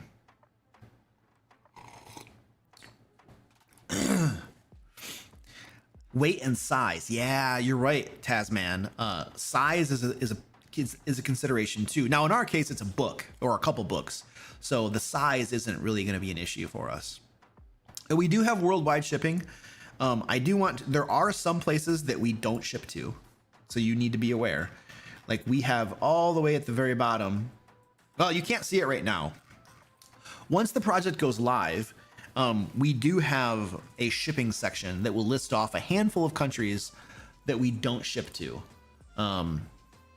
Now, historically, people that live in those countries who want the book, they have shipped them to a US address, and then they use like a forwarder. This is a thing that a lot of international folks in certain countries have to do, is they ship it to a US address who is a forwarder who then actually sends it to your place. Like for instance, I'm pretty sure we don't send to Brazil, for instance. Brazil, Russia, there's like a handful of other places that we don't ship to. But if you happen to live in one of those places, you can use a shipping forwarder. I think that's what they're called. So there are creative ways you can get around that. And chances are, if you live in a country that we don't ship to, you are aware of this, because the places we don't ship to are the places that are known for packages never arriving, for getting lost, or for corrupt government officials charging extra fees in order to get your stuff. And so like those are the places we don't ship to. so we have very good reasons for that handful of countries that we do not ship to. Let's just leave it at that. Yeah, a forwarder can be more expensive than the product itself, but ordering something and then never getting it, that's really expensive, because then you paid it and you never got it.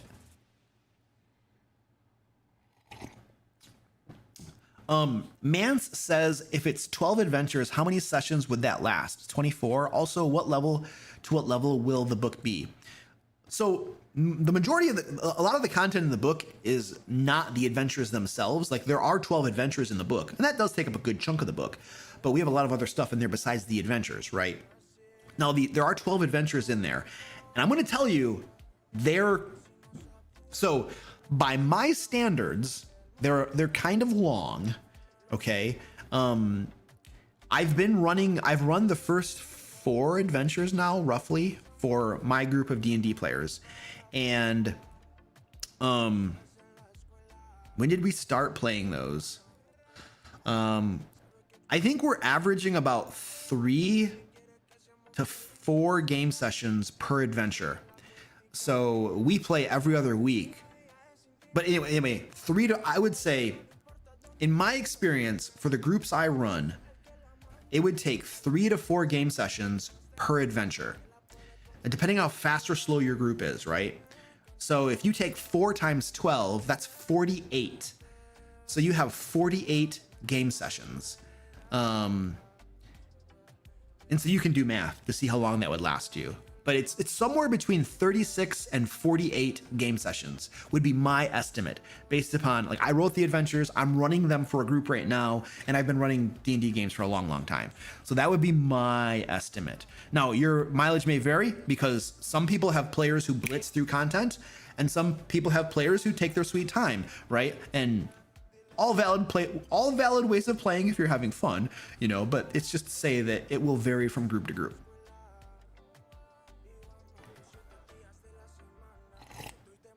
I do tend to have groups that go a little bit slower, though. I will tell you that. That is true. That is very true.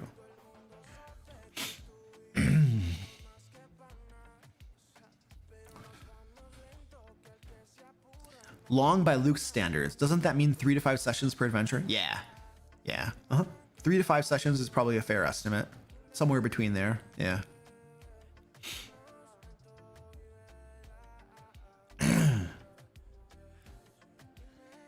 If we list the likely countries not shipped to, we bump into politics. Sometimes.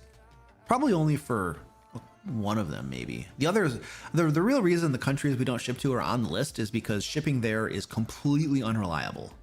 And we could not guarantee you that you would get your book. And then we'd have those people asking for new books to get shipped to them. And shipping there is expensive to begin with. And it's just, you know, we're not willing to take that risk because the shipping is so unreliable to some countries in the world. I have a group that gets sidetracked easily. Yeah, I have groups like that too.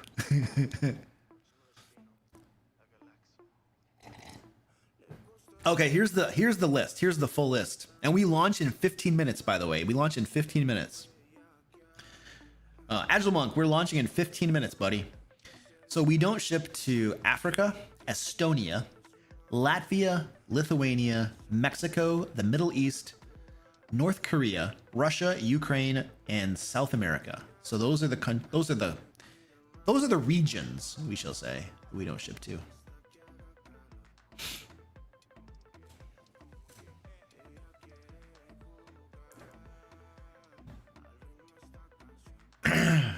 Oh no.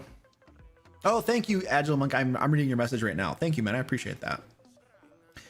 Thoughts and prayers that you and your team find great success with this Kickstarter campaign. You do so much for the hobby and are a good man. Thank you, man. I really appreciate that. Thank you, dude. I'm hoping we do well.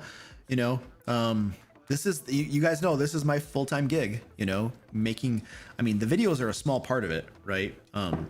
But the Kickstarters and the books and stuff, this is what literally allows me to provide for my family. Zach is my full-time, Goliath Cleric in chat is my full-time employee. He makes a decent amount of money, you know, so I have to pay his salary, and I got to pay all of his, what is it? I have to pay a portion of certain taxes of his and stuff, you know what I mean? And then we have tons of artists that we pay. We have writers that we pay. We have layout people that we pay. We have an editor. Like, there's a whole bunch of people that either are my direct employees or do contract work for us. So there's a bunch of people, you know. So like when I run these Kickstarters or I sell products on my store, you know, we are literally like that. When you buy these products, there's a whole bunch of people that benefit from them.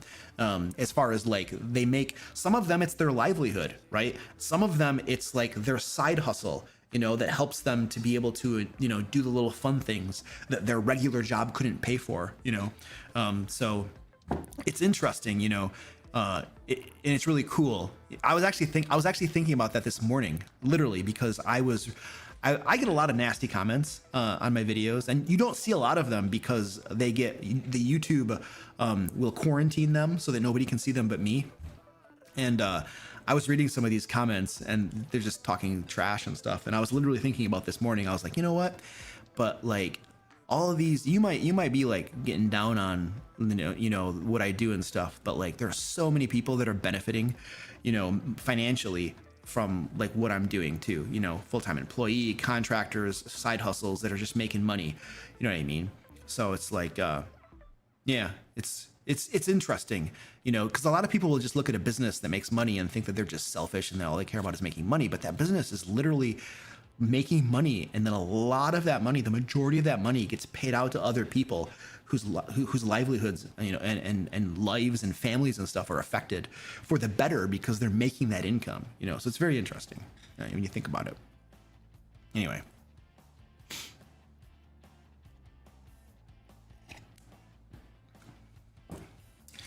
Aaron says, I'll always back a DM Lair's Kickstarter. Man delivers quality every time. Thank you, sir. I appreciate that.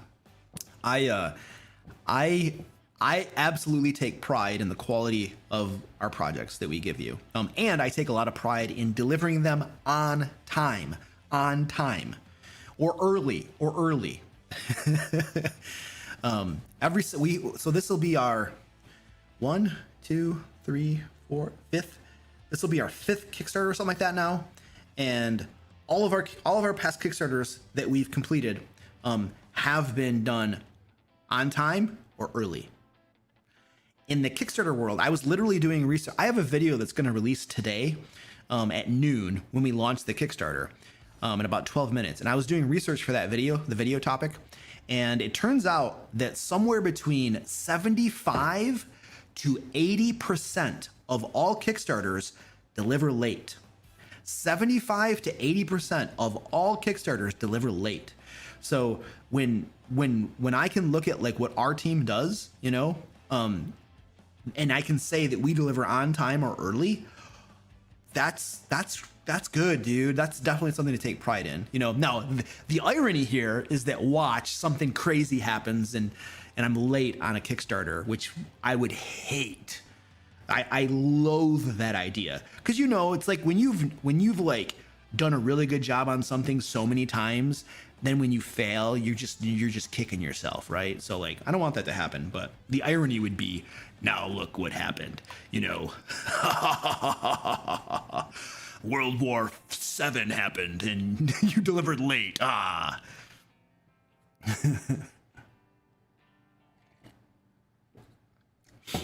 Evan Bashaw says everyone gets paid but Luke until it's all done. I mean, everybody gets paid. I have never not paid someone who did work for me. And you can ask my contractors. Sir Vic is in here. Yeah. Like, usually when you send me an invoice, you're paid within a couple days. It's a couple days usually. Now, sometimes things fall through the cracks, but like, you get paid very promptly when you do work for me. Yeah, so people get paid. People get paid. Now, so if we're talking about internationally, yes, I will say you're probably bringing up a good point. When I say that our Kickstarters have delivered on time, I am referring to like the US and Canada. I think that there have been times where there have been delays internationally for Europe or something like that. And I can't remember which Kickstarter that was for, but that might have, I think Into the Fae, our very first Kickstarter, might have had an issue with that, because I had to get an EORI number through Great Britain's like Her Majesty's Royal Treasury, or I forget what it was, but there was an application process that was taking a while, and then I had to file for a VAT number and stuff. So there were some hiccups. I know there have been some hiccups here and there, but when I guess I'm mostly just saying about the US and like Canada and stuff, which is 90% of the people who back our projects. So yeah, it's possible that in different countries there have been some delays, 100%. And there's always one-off delays too. You know, like for some reason there was a couple countries in Europe. I think it was Sweden. There were a couple countries that for Lairs and Legends 2, somehow the orders got missed, and then when the backer was like, "Yo, what happened to my books?" We're like, "Holy crap!" and then we ship it out. You know, so snafus happen. It always happens. That stuff always happens. You know, but there's a level to which you say, you know, there's like a percentage like error. You know, the plus or minus 2% error fluctuation. You know, that you can put into your data and metrics. You know.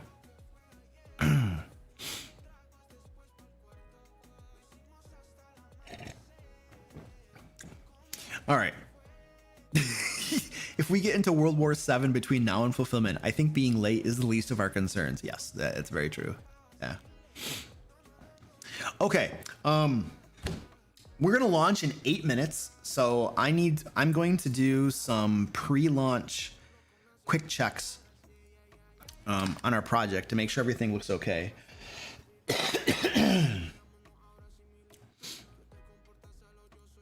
I need to make sure I get that at some point. I don't know why I don't have that. The important parts of the project are, there are things you can't change once you launch.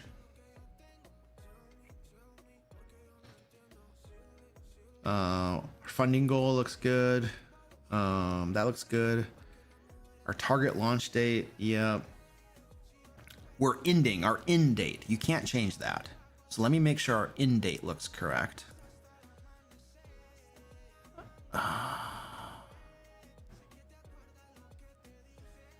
Yes, we're ending, Zach, confirm, we're ending October 11th at 12 p.m. Eastern. That's correct. Yeah.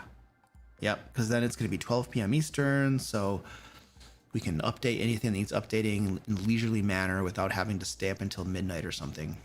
So that looks about right. 10/11/25. Yes, that's right. Okay. Once you launch your project, you cannot change your campaign duration. And there was one project we launched where we had the wrong end date. It wasn't wrong by a whole lot, but it wasn't the time we wanted it to end at. So now we're like, I gotta make sure that looks right. Yeah, Zach and I are both morning people. I get up at 4 a.m. every morning. I occasionally do sleep in. If I have a D&D game that goes to midnight, I sleep in the next day.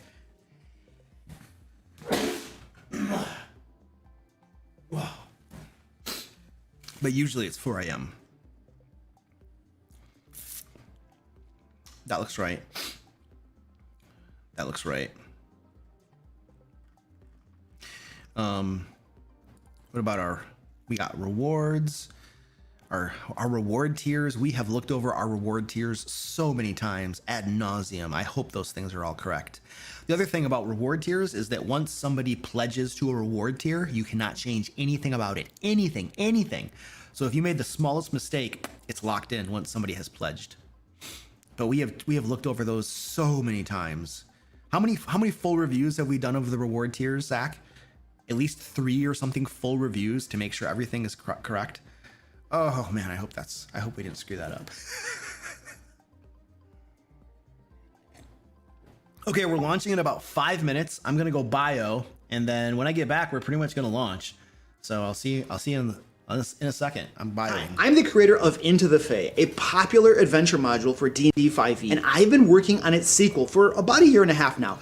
But I had a problem. I had this nagging doubt. You see, my team and I had written a 12 adventure module full of exciting twists and surprises, in addition to nearly 100 exciting, fresh Fey creatures. However, we kept asking ourselves, is this the best we can do? How can we make this the Fey-themed resource every dungeon master and player would demand to have in their collection? The answer was Feybound, Trickery of the Wilds, the biggest, baddest, Fey-themed resource for D&D 5e ever created. You see, we doubled down. We went all in. And we stuffed this book with everything DMs and players would need to bring the chaos, whimsy, and wilds of the Fae to life in their games. A sprawling Fae campaign setting, 6 vibrant new player races, 10 wildly creative subclasses, a treasure trove of magic items, dynamic Fae gameplay mechanics, over 100 twisted and unforgettable monsters, and Escape from the Fae, a level 5 to 11 adventure module featuring 12 full-length, story-rich adventures. Feybound's Trickery of the Wilds is now a project that I can be proud of. We're not leaving anything on the table with this one, and it launches soon on Kickstarter. Trust me, whether you dabble in the Fey or dive in head first, this is the D&D 5e resource you won't want to miss. All right. We have 3 minutes. 3 minutes to launch.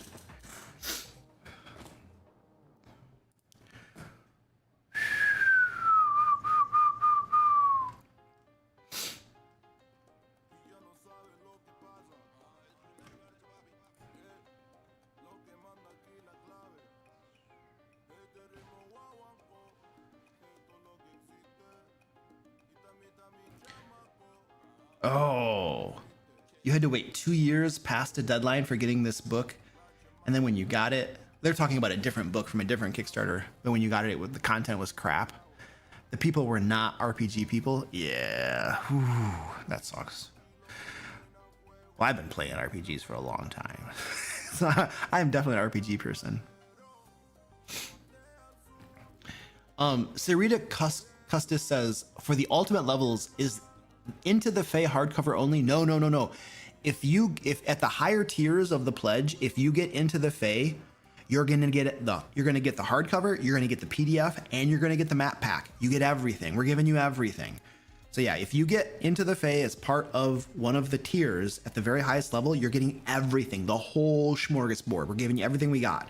It's not just the hardcover. You're getting digital, all the digital stuff too.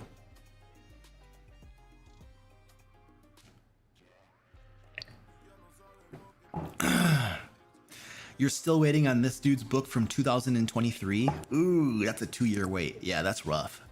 The problem with a lot of sometimes you get Kickstarters that are done by, we'll call them content creators, and they don't actually know the business side of Kickstarters and stuff. So sometimes, you know, you can run into problems there, and they'll be late or something, or maybe not well done, you know. But a lot of them partner with established companies that do know what they're doing, and so sometimes you have that problem, but usually they do a good job because they partner with people that know how to do it, you know. I just learned everything myself, so my team and I can just do it ourselves. All right, here we go. We're about ready to launch. I'm gonna show you my button. We're gonna click the button together. Here we are. I'm ready to launch.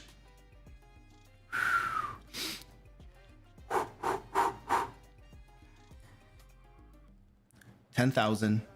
Yes. Yes. Here we go. We're about ready to push the button. We're about ready to push the button. There it is. Live. Launching. Launching. Launching. Project is live. Let's go. Go pledge. Go pledge. This is the worst part of these projects. This is the absolute worst part. Is the launch part. There is a pinned comment in the chat where you can get the project. It's in the description. My blood pressure right now is approximately, yes, holy crap. Yeah, it is live.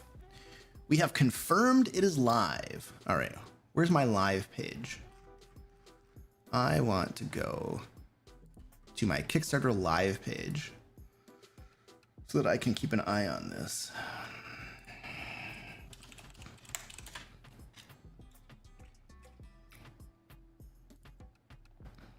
All right, here we go.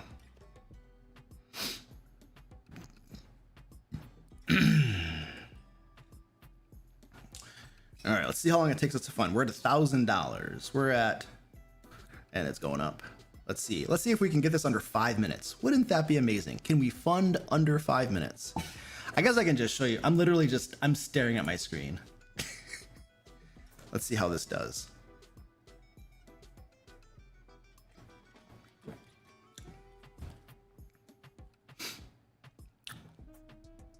We're at almost 2. Let's hit that 2. Who was Evan Bashaw was number 2. MC Tasman was backer number 4. Who's backer number 1? The VTT is designed for Roll20 and Foundry VTT. It does not work with D&D Beyond in so much that we don't have a way to put it on D&D Beyond. It's designed for Roll20 and Foundry VTT. There we go. We just hit the two mark. Agile Monk was backer number 3. Who was backer number 1? Somebody was backer number 1.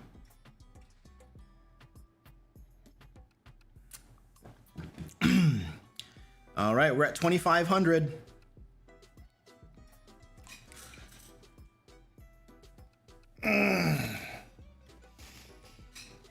You know how hard it is just sitting here? Just sitting here, man. It's Feybound. We're almost at 3.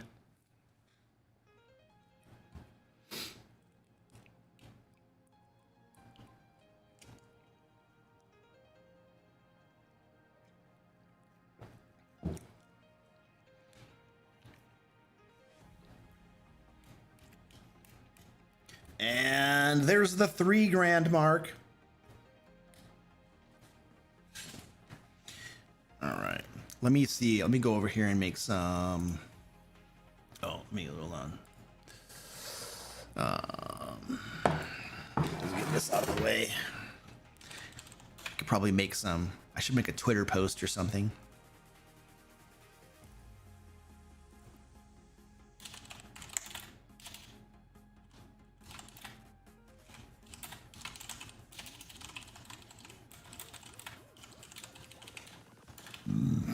All right, I need.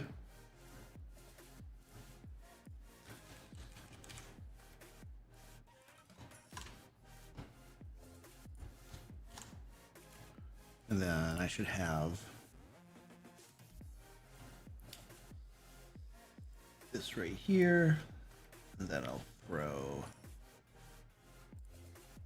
that right there on here. Beautiful.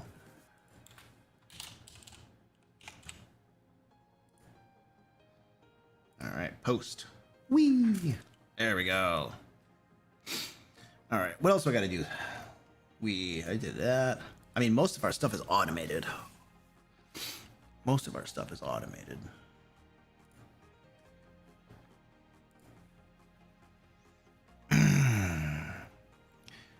Your project is live. Yay!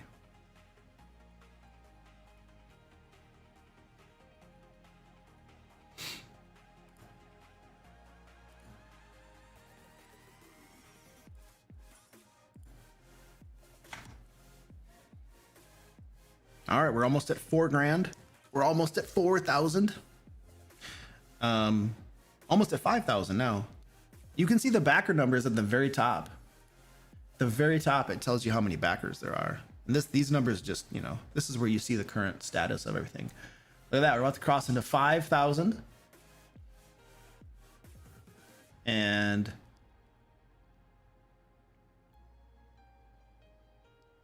there's 5,000. Halfway there.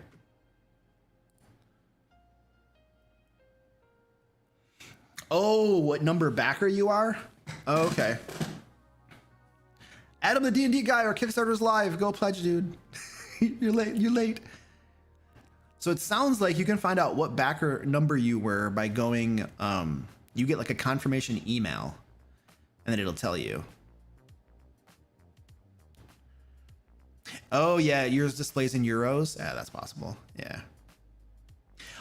Orion Slatin is number 1. Oh, backer number 1. That's awesome.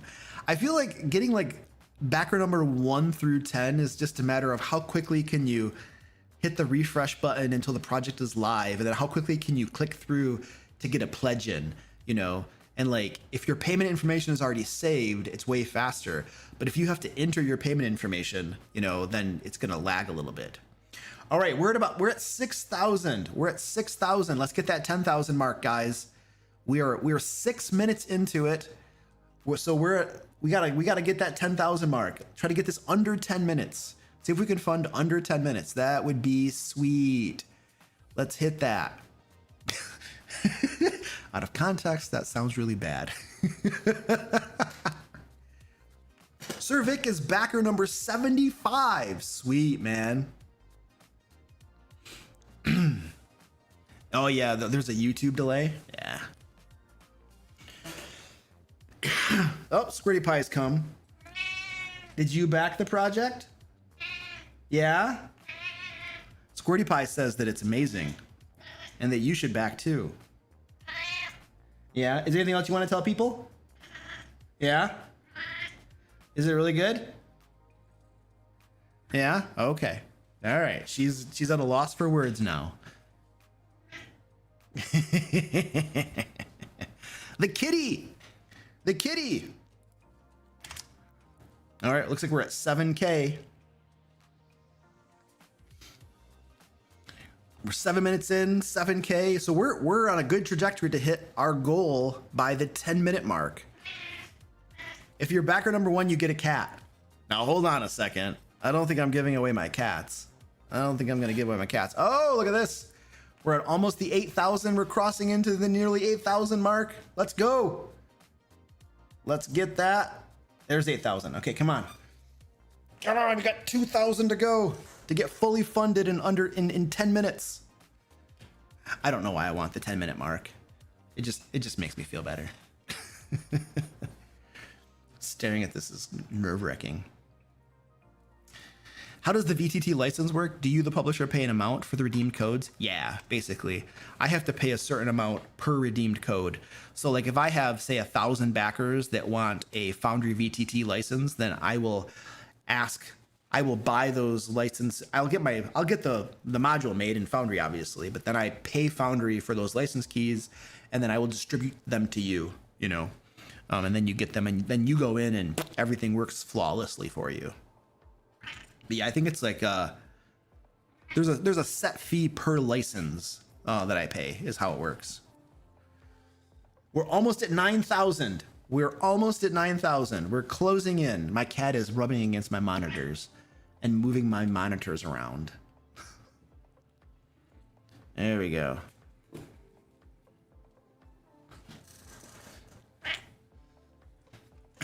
Well, you know, Adam, the D&D guy, the thing is you can pledge today.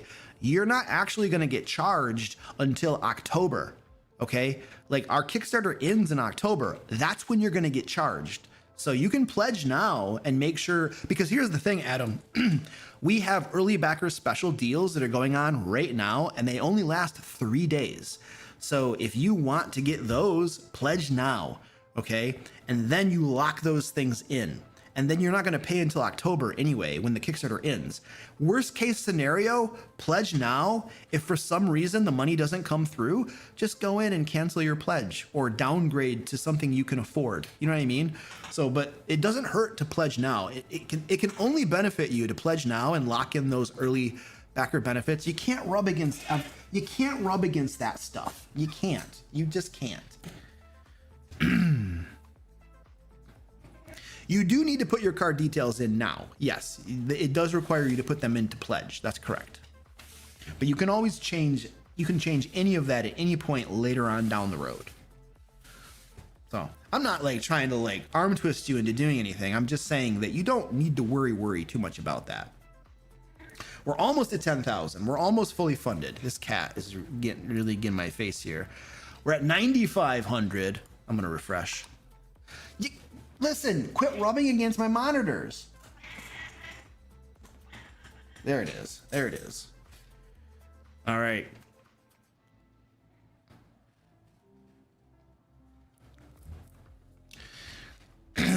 We're at almost 9,700. Come on. All right, let's go. Let's go. You get the PDF of Feybound at all pledge levels. Every single pledge level gives you the PDF. You will always get the PDF. Every single pledge level gives you the PDF. Every single one. Every single one. All right, we got 250 to go. 250 to go. Let's go.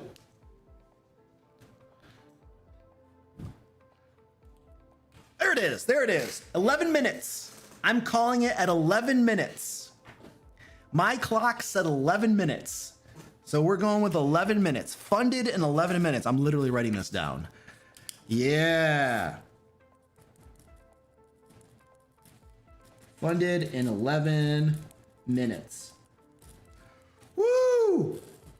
There we go, baby. That's awesome. I know, Eric, you're totally right. It was very close to the 12-minute mark because like I saw the 10,000, I looked down, I saw 11 minutes, and then it clicked over to 12. So it was like very close.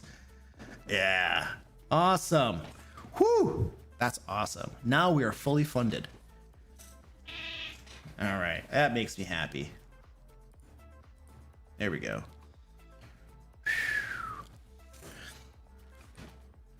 I think I actually do. Hold on a second. Can you just relax for 10 seconds? No.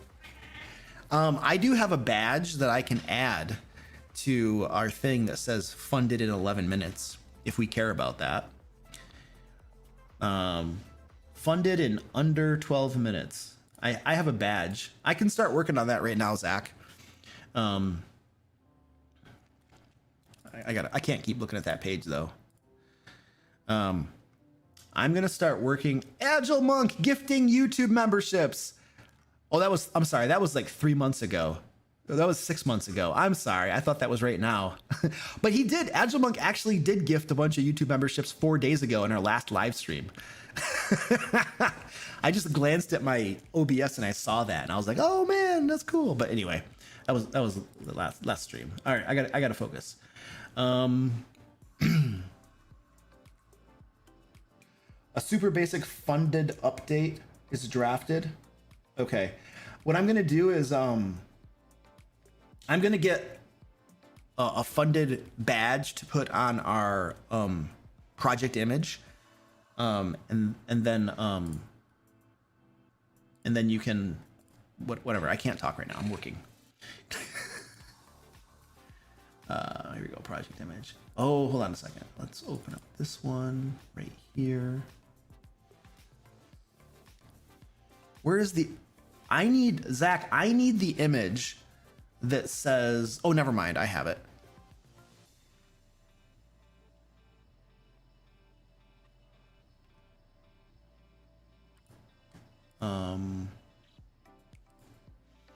Kickstarter project image. This is one of our ad images. It was the early backer one. And which one was it? It was this one right here. I want to open that in Photoshop. It's hard to focus. All right. I opened it in Photoshop. I'm gonna copy that. Actually, what I'm gonna do here is I'm going to save this as a new project image. We're gonna call this alt cover early backer project image. All right, and then I'm gonna put a funded in under 12 minutes badge on here.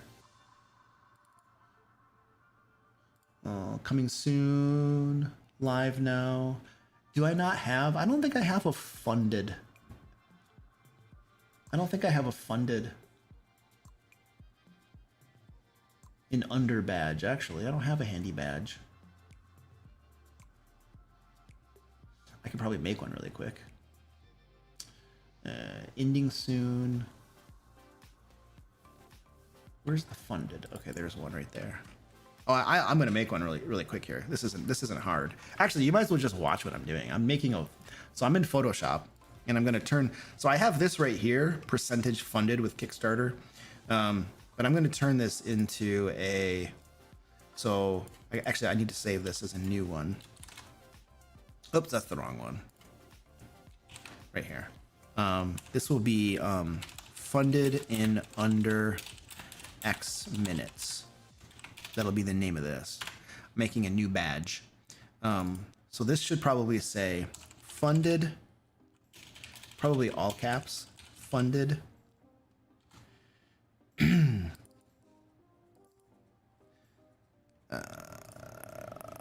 Everything is locked.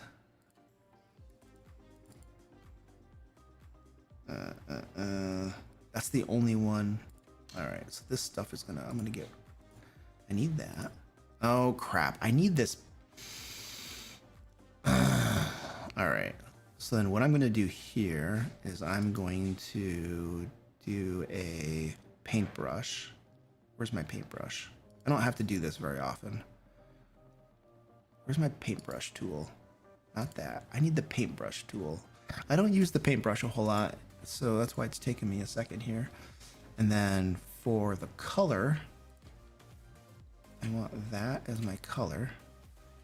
And then this right there, there we go. Make that a little bit bigger.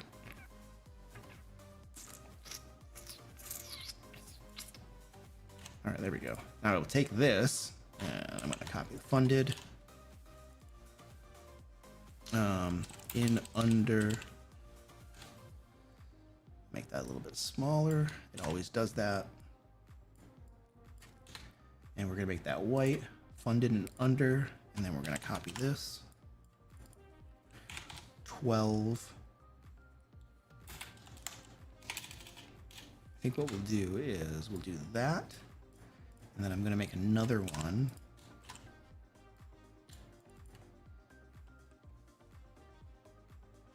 Oh yes, do a message to Discord. Let people know on Discord, Zach. Yeah.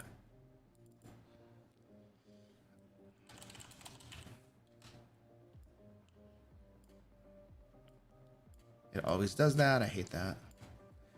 All right, now I just gotta like finagle my layout a little bit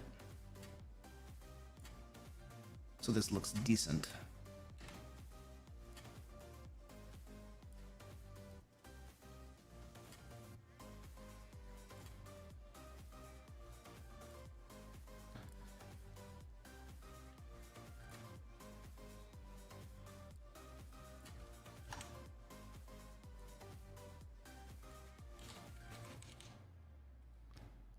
There we go.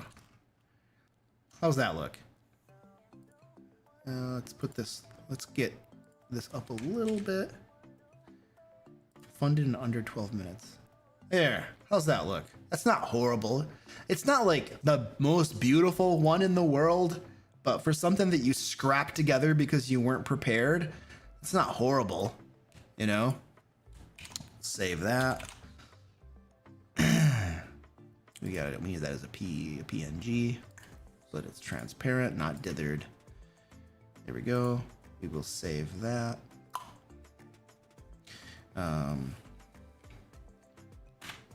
Save that there. I need to go here. I'm gonna put that right here. All right, now we go to here and I'm going to file, place embedded, funded in under, where's my badge? There it is, 1 hour, 12 minutes, boom. All right, let's see where you put this. Probably right here. Right there. We'll finagle this just a little bit. I don't want to cover up the artwork. And then let's add a drop shadow to that. Drop shadow, drop shadow, drop shadow. Come on, come on. It's right here. I'm probably looking at it. Yep, I am looking at it and I couldn't see it. Like, where is my drop shadow? There we go. Let's make that a little less distance. Right there. Right there. That looks pretty slick. Boom. All right. Bam. Yeah. Save it as a PDF. That's great. It's great, buddy. It's great. I like it. Where are we at? Where are we at? Project images. There we go. This is going to be called the alt cover early backer project image. Beautiful. And then we'll save that. Alt cover early backer project image. Funded under. All right, and then I'll move that over to here. I'm gonna put this into my project images folder. Beautiful. I'm gonna send you a copy of this, Zach, just so you have it. But I'm updating. I'll update the page right now. I just gotta go back to this right here. This is like behind the scenes how the sausage is made. For those of you who are like, what is going on right now? I need to go to my basic stuff. I need to go to my basic stuff.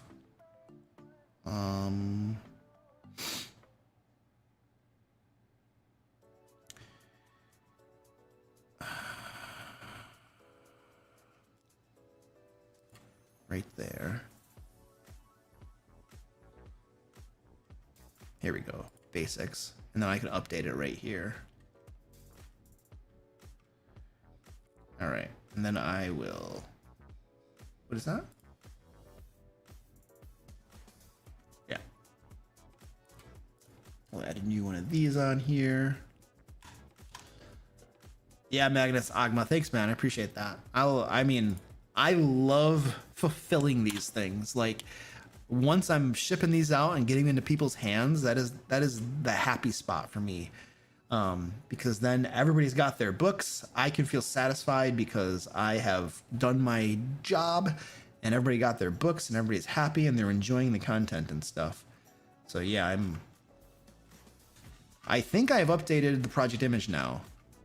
We should be good with the project image. There's no place to push save, so I'm assuming that the project image is updated. I don't see it updated here, but I think it updated because there's no place to save this page. It's probably just not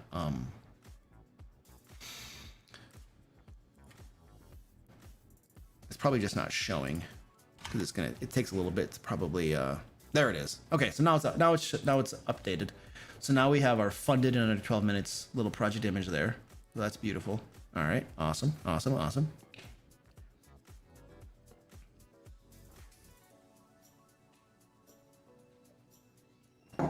Okay. Okay, we need to do an update. Yeah, a fully funded update. All right, so I'm looking at my updates right now. Zach said that he drafted an update for me, so I'm gonna go in there. Fully funded. Yep. I don't know what we really put in this update besides thank you so much. Like, what else do you put into the update? You know? We fully funded. So right now, I mean, I don't know. What do you guys think I should put in this update? Like, I don't know what else to say besides thank you. This is awesome. Thank you all for getting us off to a great start. We're fully funded in 11 minutes. Feybound will be the biggest faith-themed expansion for D&D ever. And we just took the first step into making that a reality.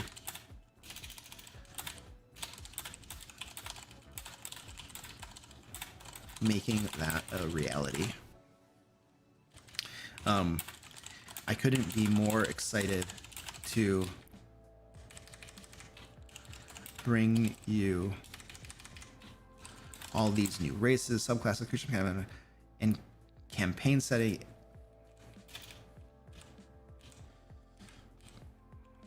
It's coming to life because of you.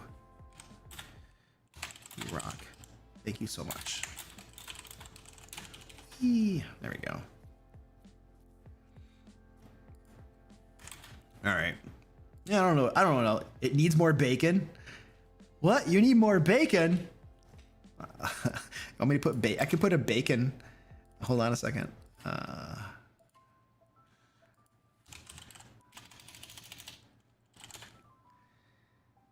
gonna put a bacon emoji in here. Nobody will know what that means. I can't. That's like an inside. Oh, you know what I am gonna do? I'm gonna put that beaver worker.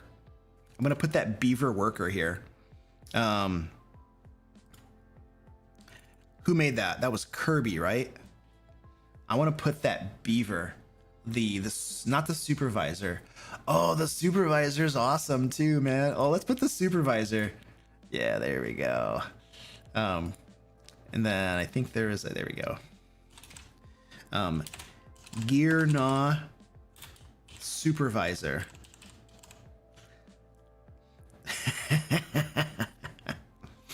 Yeah.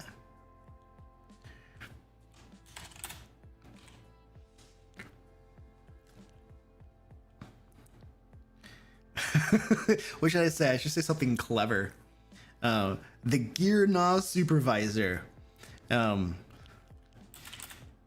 is pleased.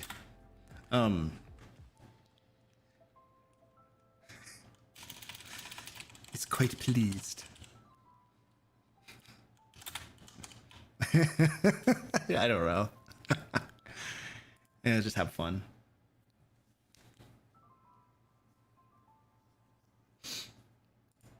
All right.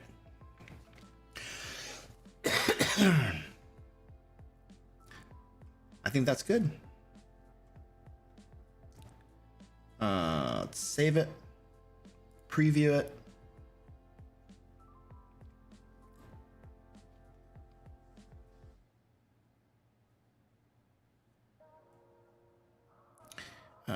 Let's take that out right here.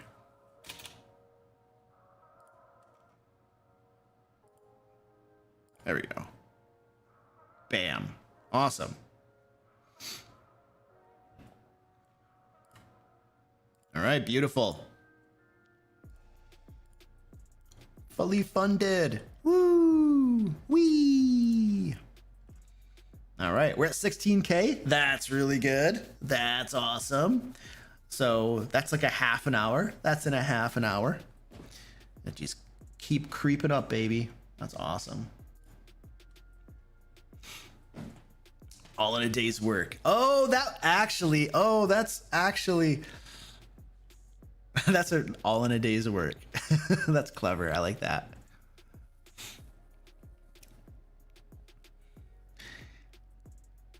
Sear says, I'm all for the Robo Beavers. Yeah, that's nice. Oh, that's cool, Adam. That's awesome, dude. Yeah, I wasn't aware. I mean, until quasi recently, I wasn't aware that libraries had D&D clubs. But that's really cool.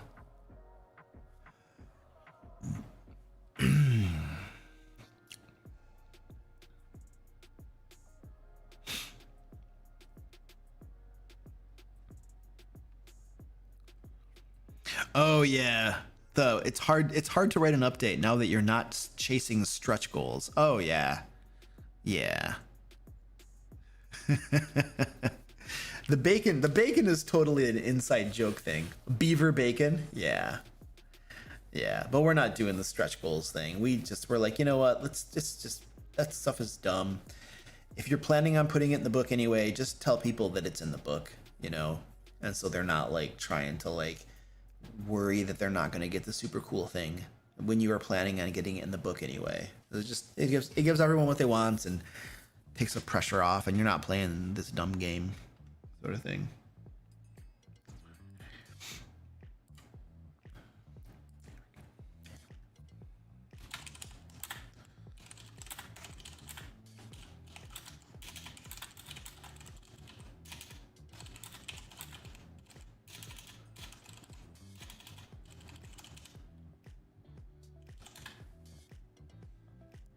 All right.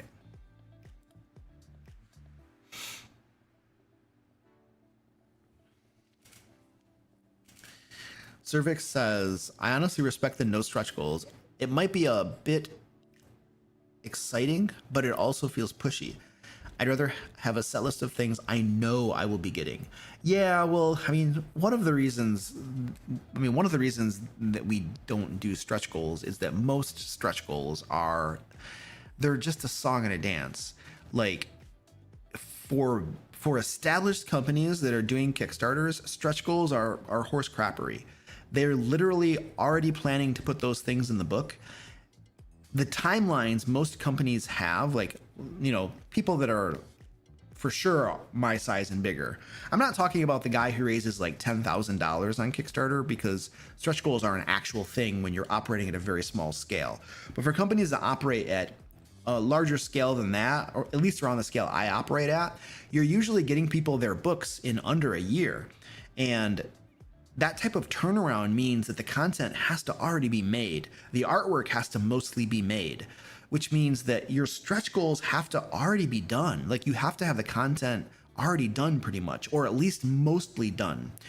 And because the turnaround, the timeline is so, to get a book published in a year, it needs to mostly be done already. It really does. And so most of these companies that say stretch goals, they're already planning on putting that stuff in the book anyway. And what they do is they use their past historical metrics for how much money they make on Kickstarters combined with project velocity.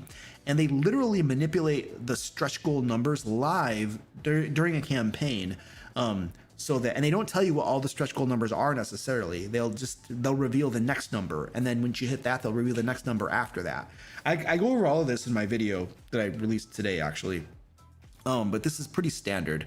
And this is why not every company does this, obviously, but if you see a company that is only revealing the next stretch goal to hit, that's because they're manipulating those numbers live behind the scenes because they're planning on hitting all or most of them anyway. And then, and they'll just kind of like, change those on the fly as they go because they already made the content and they already are planning on putting it in the book. And so the stretch goal has really just become like a marketing tactic, a way that you can tell people, oh, come on, guys, we're almost at stretch goal, blah, blah, blah, blah. Or it can be an excuse to send out an email or make a post, a Kickstarter update where you say, yay, we hit this stretch goal, guys, yay. And so and that's a way to like maybe farm for engagement or those sorts of things. And so stretch goals are really just like they're mostly a marketing and engagement farming tactic on a lot of different levels, which, I mean, there are people that do that. I don't mind. I used to do that too. I mean, it is what it is. If you're going to play the game, play to win, right? And we didn't make the rules of the game, it's just, but if you're going to play to win. So people choose to do that, and that's fine. I don't knock those people, but we decided for this project that we're not going to do that. We're just not going to do that. We're just going to give you everything and call it a day. And then, I'm play testing the adventures right now with my group.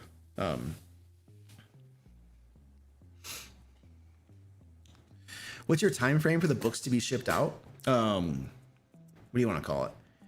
October 2026 is our official fulfillment promise. So about a year.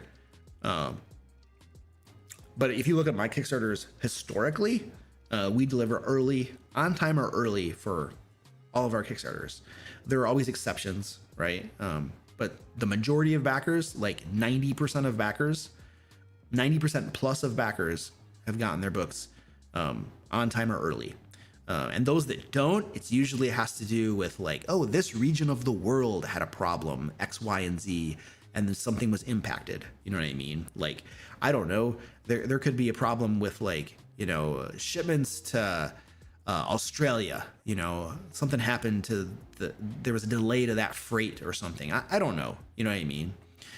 Or it got stuck in customs for longer than anticipated. So like there are like one-off exceptions and stuff, but 90% of backers, 90% plus have gotten all of their books, all of their Kickstarters from me on time or early.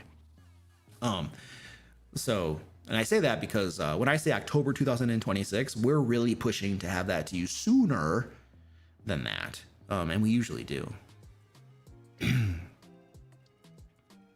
Yeah, Rachel, thank you for backing. All right. I'm thirsty now. Oh, you're in Kalamazoo? Sweet. There's a couple food joints in Kalamazoo my wife and I like. Bilbo's Pizza on Stadium Street is one of our favorites. I should say one of my favorites. I love that pizza. Their chicken wings are really good too. Woo, my wife loves chicken wings, and Bilbo's Pizza's chicken wings are amazing. And then you have that donut place, Sweetwater Donuts or something like that. I think it's called Sweetwater. Oh, those donuts. Oh my gosh. Oh. Every time my wife and I travel in that direction, I always make a detour to hit that donut shop. Always. My wife will get the big massive cinnamon roll, you know the ones, those huge suckers like that. And then I get those massive cinnamon rolls too, only I have like with the frosting and the peanuts on top. My wife likes them plain. And then she scrapes off the glaze because she doesn't want the sugar on it. Yeah.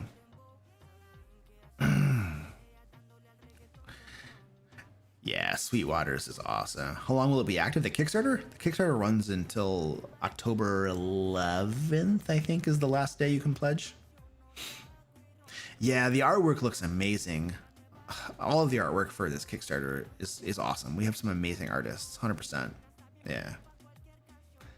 MC Tasman says, get ready for 31 days of sleazy Kickstarter plugs. I know I'm ready. Oh yeah, you have to do that. You have to do that. Why wouldn't you? Like, seriously, like if you're making a product that you think is awesome, that you believe in, that you're excited to give to people, why wouldn't you talk about it? Why wouldn't you talk about it? In fact, I would say that the person who is creating a book or creating a project and they don't want to talk about it to people, especially if they have a following, you have to ask yourself, why don't you want to talk about your own project? Why don't you want to tell people about your own project? Like, is it not good? Do you not think it's good? Are you not excited about it? Are you not proud of your work? You know what I mean? So if someone doesn't talk about something they're doing, you have to wonder, why aren't you talking about it, man? You know what I mean? It's like, it's the most natural thing. Anybody who has children, you know, like if they're excited about something, they're talking to you about it all the time. Look at this video, look at this video, you know, oh, look at this or whatever. Like if you have children and they're excited about something and they're stoked about it, they're talking about it all the time. So yeah, it'd be really weird for someone to like make a Kickstarter or other products and stuff and then not talk about them, especially if they are like, you know, in the social media sphere, like YouTube or whatever it happens to be. It would be like just the weirdest, oddest thing in the world, you know?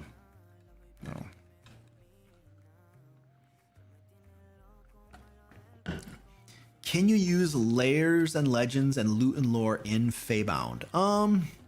So those books contain adventures, monsters, traps, puzzles, some spells and other things like that. Technically speaking, you could use most of those things in Feybound if you wanted to. Like monsters you can put anywhere, right? The adventures from those books you could definitely run in the Fey plane that we have in Feybound. I think that's definitely possible. So I think a lot of that, and obviously the game elements like traps, puzzles, encounters and stuff, I think a lot of those could easily be transmuted to anything pretty much, you know? So I think the answer is yes. You could, you know, there's nothing that would preclude you from doing so. You know what I mean? Can we get the rogue and the barbarian to make sleazy plugs? I miss them. The barbarian's very shy these days. He doesn't like to come out. He's had a little bit of trauma. People were very mean to him, and he threatened to do very nasty things. And well, let's just say that there were certain restraining orders and personal protection orders and stuff that were issued, and now he prefers to remain in his cave. Yeah, if you back now, you don't get charged right now. You get charged after the project closes, which is like in October. So yeah, you don't pay now. Once the project closes, that's when you'll pay. Gary, at least get Gary to do it. Yeah, I'm not gonna give a sleazy plug for this project, okay? You can just forget about that right now. I have not been paid in several weeks, and my 401k right now, actually it's doing really well. I'm still not going to do it. You're creating a whole lore for your skits? Yeah. Well, I mean, especially Gary the Intern. Gary the Intern has lore behind him because he literally came from a game. Like one of the games I ran, Gary the Intern was an NPC and he was in that game. And so, yeah, there's a lot of lore around that character. A lot of that lore was created by the players themselves too. It was just this cool little evolution thing where they were like, oh, this kobold, he's adorable, let's adopt him. And then things just spiraled out of control. Agile Monk was watching oh, you're watching my Kickstarter video? Oh, thank you, dude. I appreciate that, man.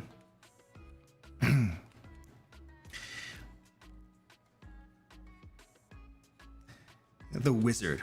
Technically, it would be possible to get the barbarian and rogue, but we need some big brains for this, and here I am. Indeed.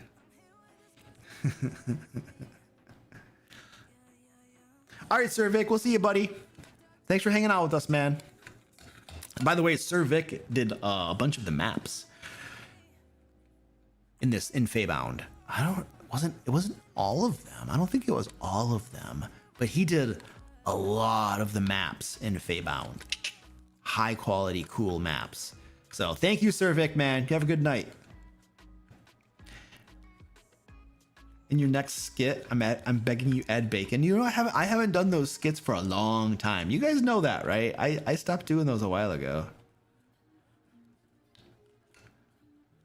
These skits are great. I recently used one about not taking a plot hook to get a point through to a player. Oh, really? You showed him the skit? That's awesome. Do you want to come up here? Are you coming up here or what? You're bothering me. Come on. Come on. You want to be on the live stream? Get up here. You big baby. Got a cramp. Got a cramp. If you're coming up here, you need to get up here. We're not going to wait forever for you. You big turd. There you go. There you go. Good job. Good job. It worked like a charm. Yeah, this is Squeaky. Yeah, this is Squeaky. Jeez, Squeaky. Rachel knows who you are. He's like, that's Squeaky. He never wants to like Squirty Pie will just jump right up here. No problem.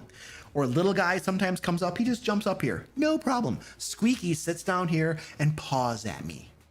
Meow, meow. And then I have to lean back to give him room to get his big belly up here. And then he jumps up here.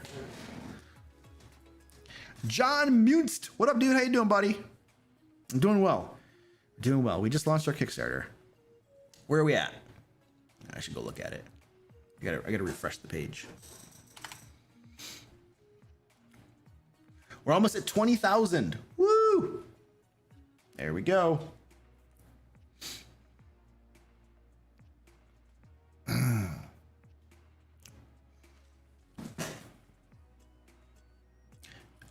Oh, you got a puppy a few months ago? Oh, that's awesome. I have a dog. I have a little doggy.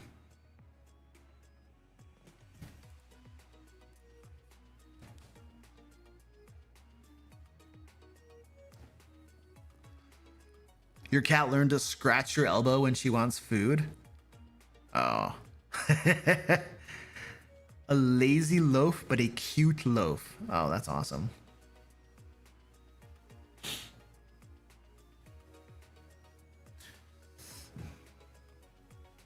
Oh, what's the fluffy bucket? What's the fluffy bucket? Look at this fluffy bucket. Yeah, yeah.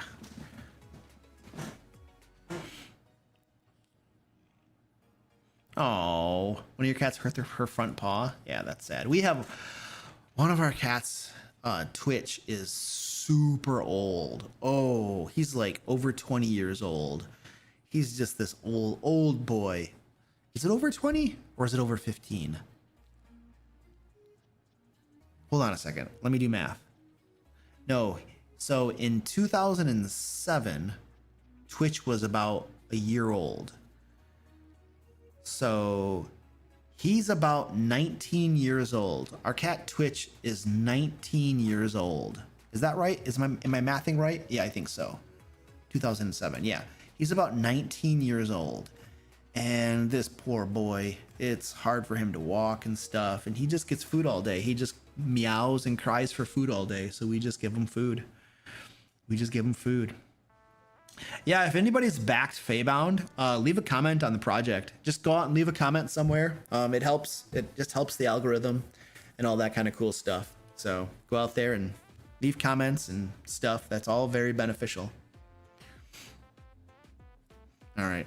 I want to see something. Where are we? Let's go to Kickstarter.com.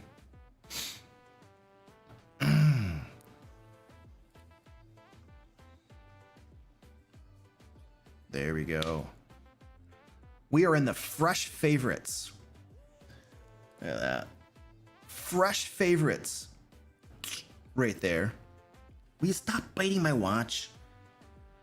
Don't bite the watch. You can bite whatever you want, not the watch.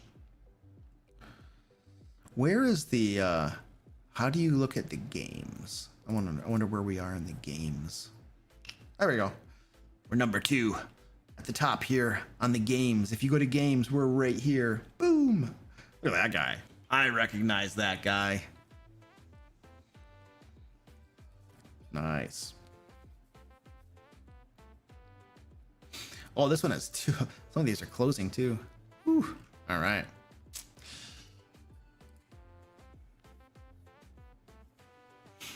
Yeah, 18, 19. He's somewhere around there. Twitch is somewhere around there.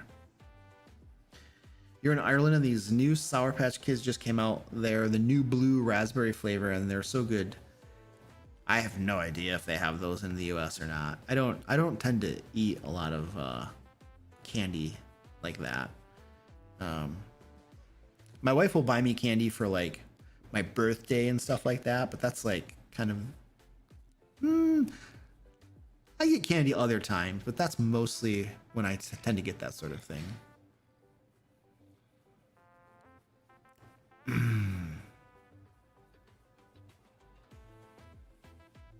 All right, what else do we got to do, Zach? What else do we got to do here? Our backer kit launch email should have gone out, right? Let me go look at that. So that should have gone out. Let me go to backer kit.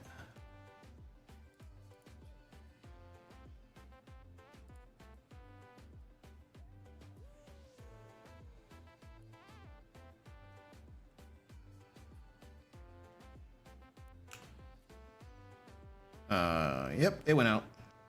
All right, cool. Then we have a fully funded one. When do you think we should send out the fully funded one?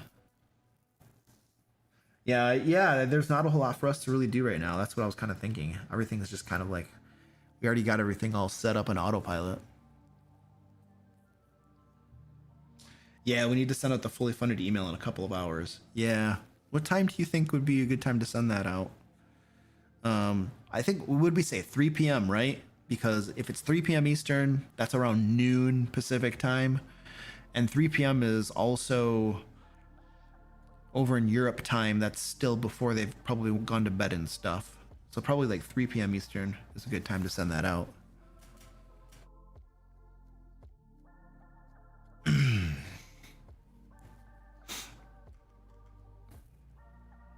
It's 9 p.m. for Europe? Okay, cool. Yeah, that's pretty good. It's champagne time? Yeah.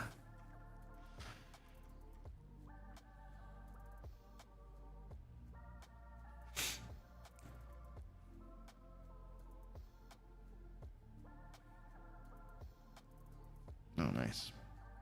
What am I looking for? I'm trying to find something here.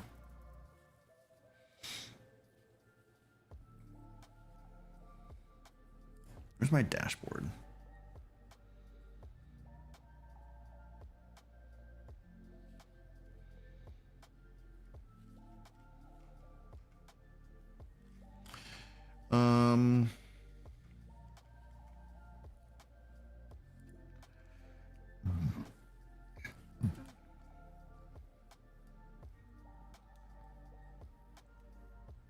Yeah, Sarah, thank you for staying up with us, dude.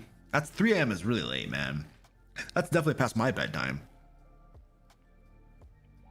Yes, the Gear Naw supervisor is quite pleased. All right, Tasman, I'll see you, dude. Thanks, buddy.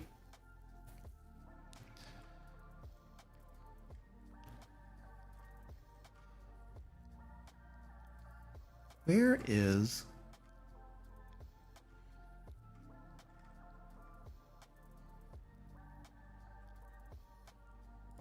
I can't find him. There's a certain page that I'm trying to find, and I can't find it. I don't know why I can't find it. Huh.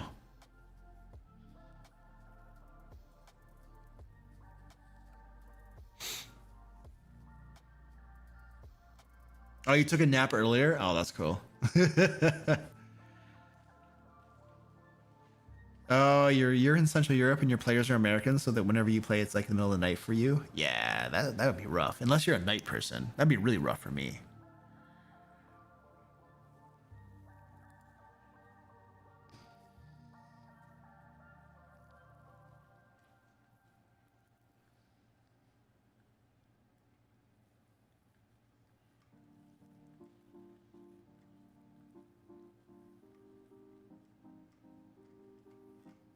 Huh.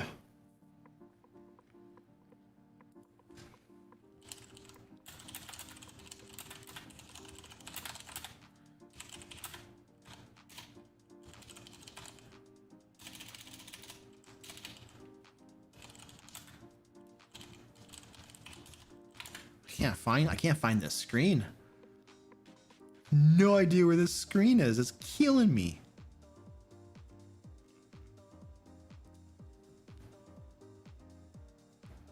That's not it.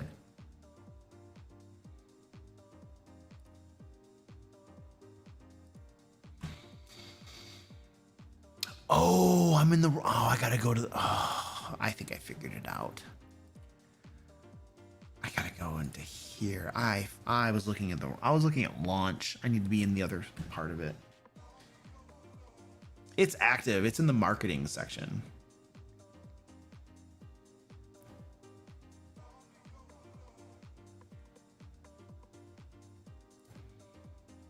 All right, but it's too early to give us any insights right now.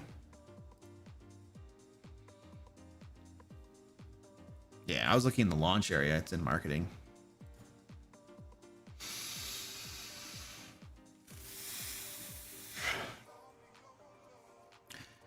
Magnus says it's easier for scheduling because there isn't work or any other interferences during the night. Oh yeah.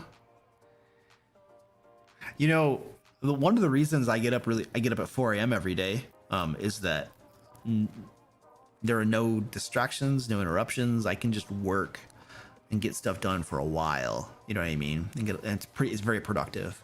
So that's like probably the biggest reason I get up early is just productivity. So I can see that with like running games during the night and stuff because like nobody's gonna bother you. You can just kind of do your thing. Yeah.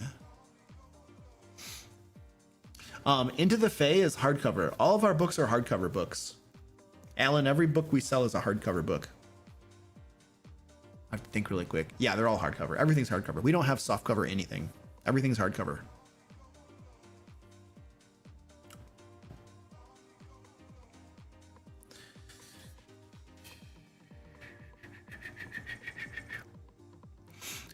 All right, ladies and gentlemen, I'm going to punch out. I'm going to take off. I'm going to go relax a little bit. Thank you for hanging out with us on the live stream. And if you haven't pledged for Feybound yet, go over there and click a couple buttons and pledge, you know. But it's doing well so far. I'm very pleased. Thank you, everybody. And I will see you. Let's see. Today's Tuesday. I think I'm streaming on Thursday. So we'll probably see you on Thursday. All right. Goodbye.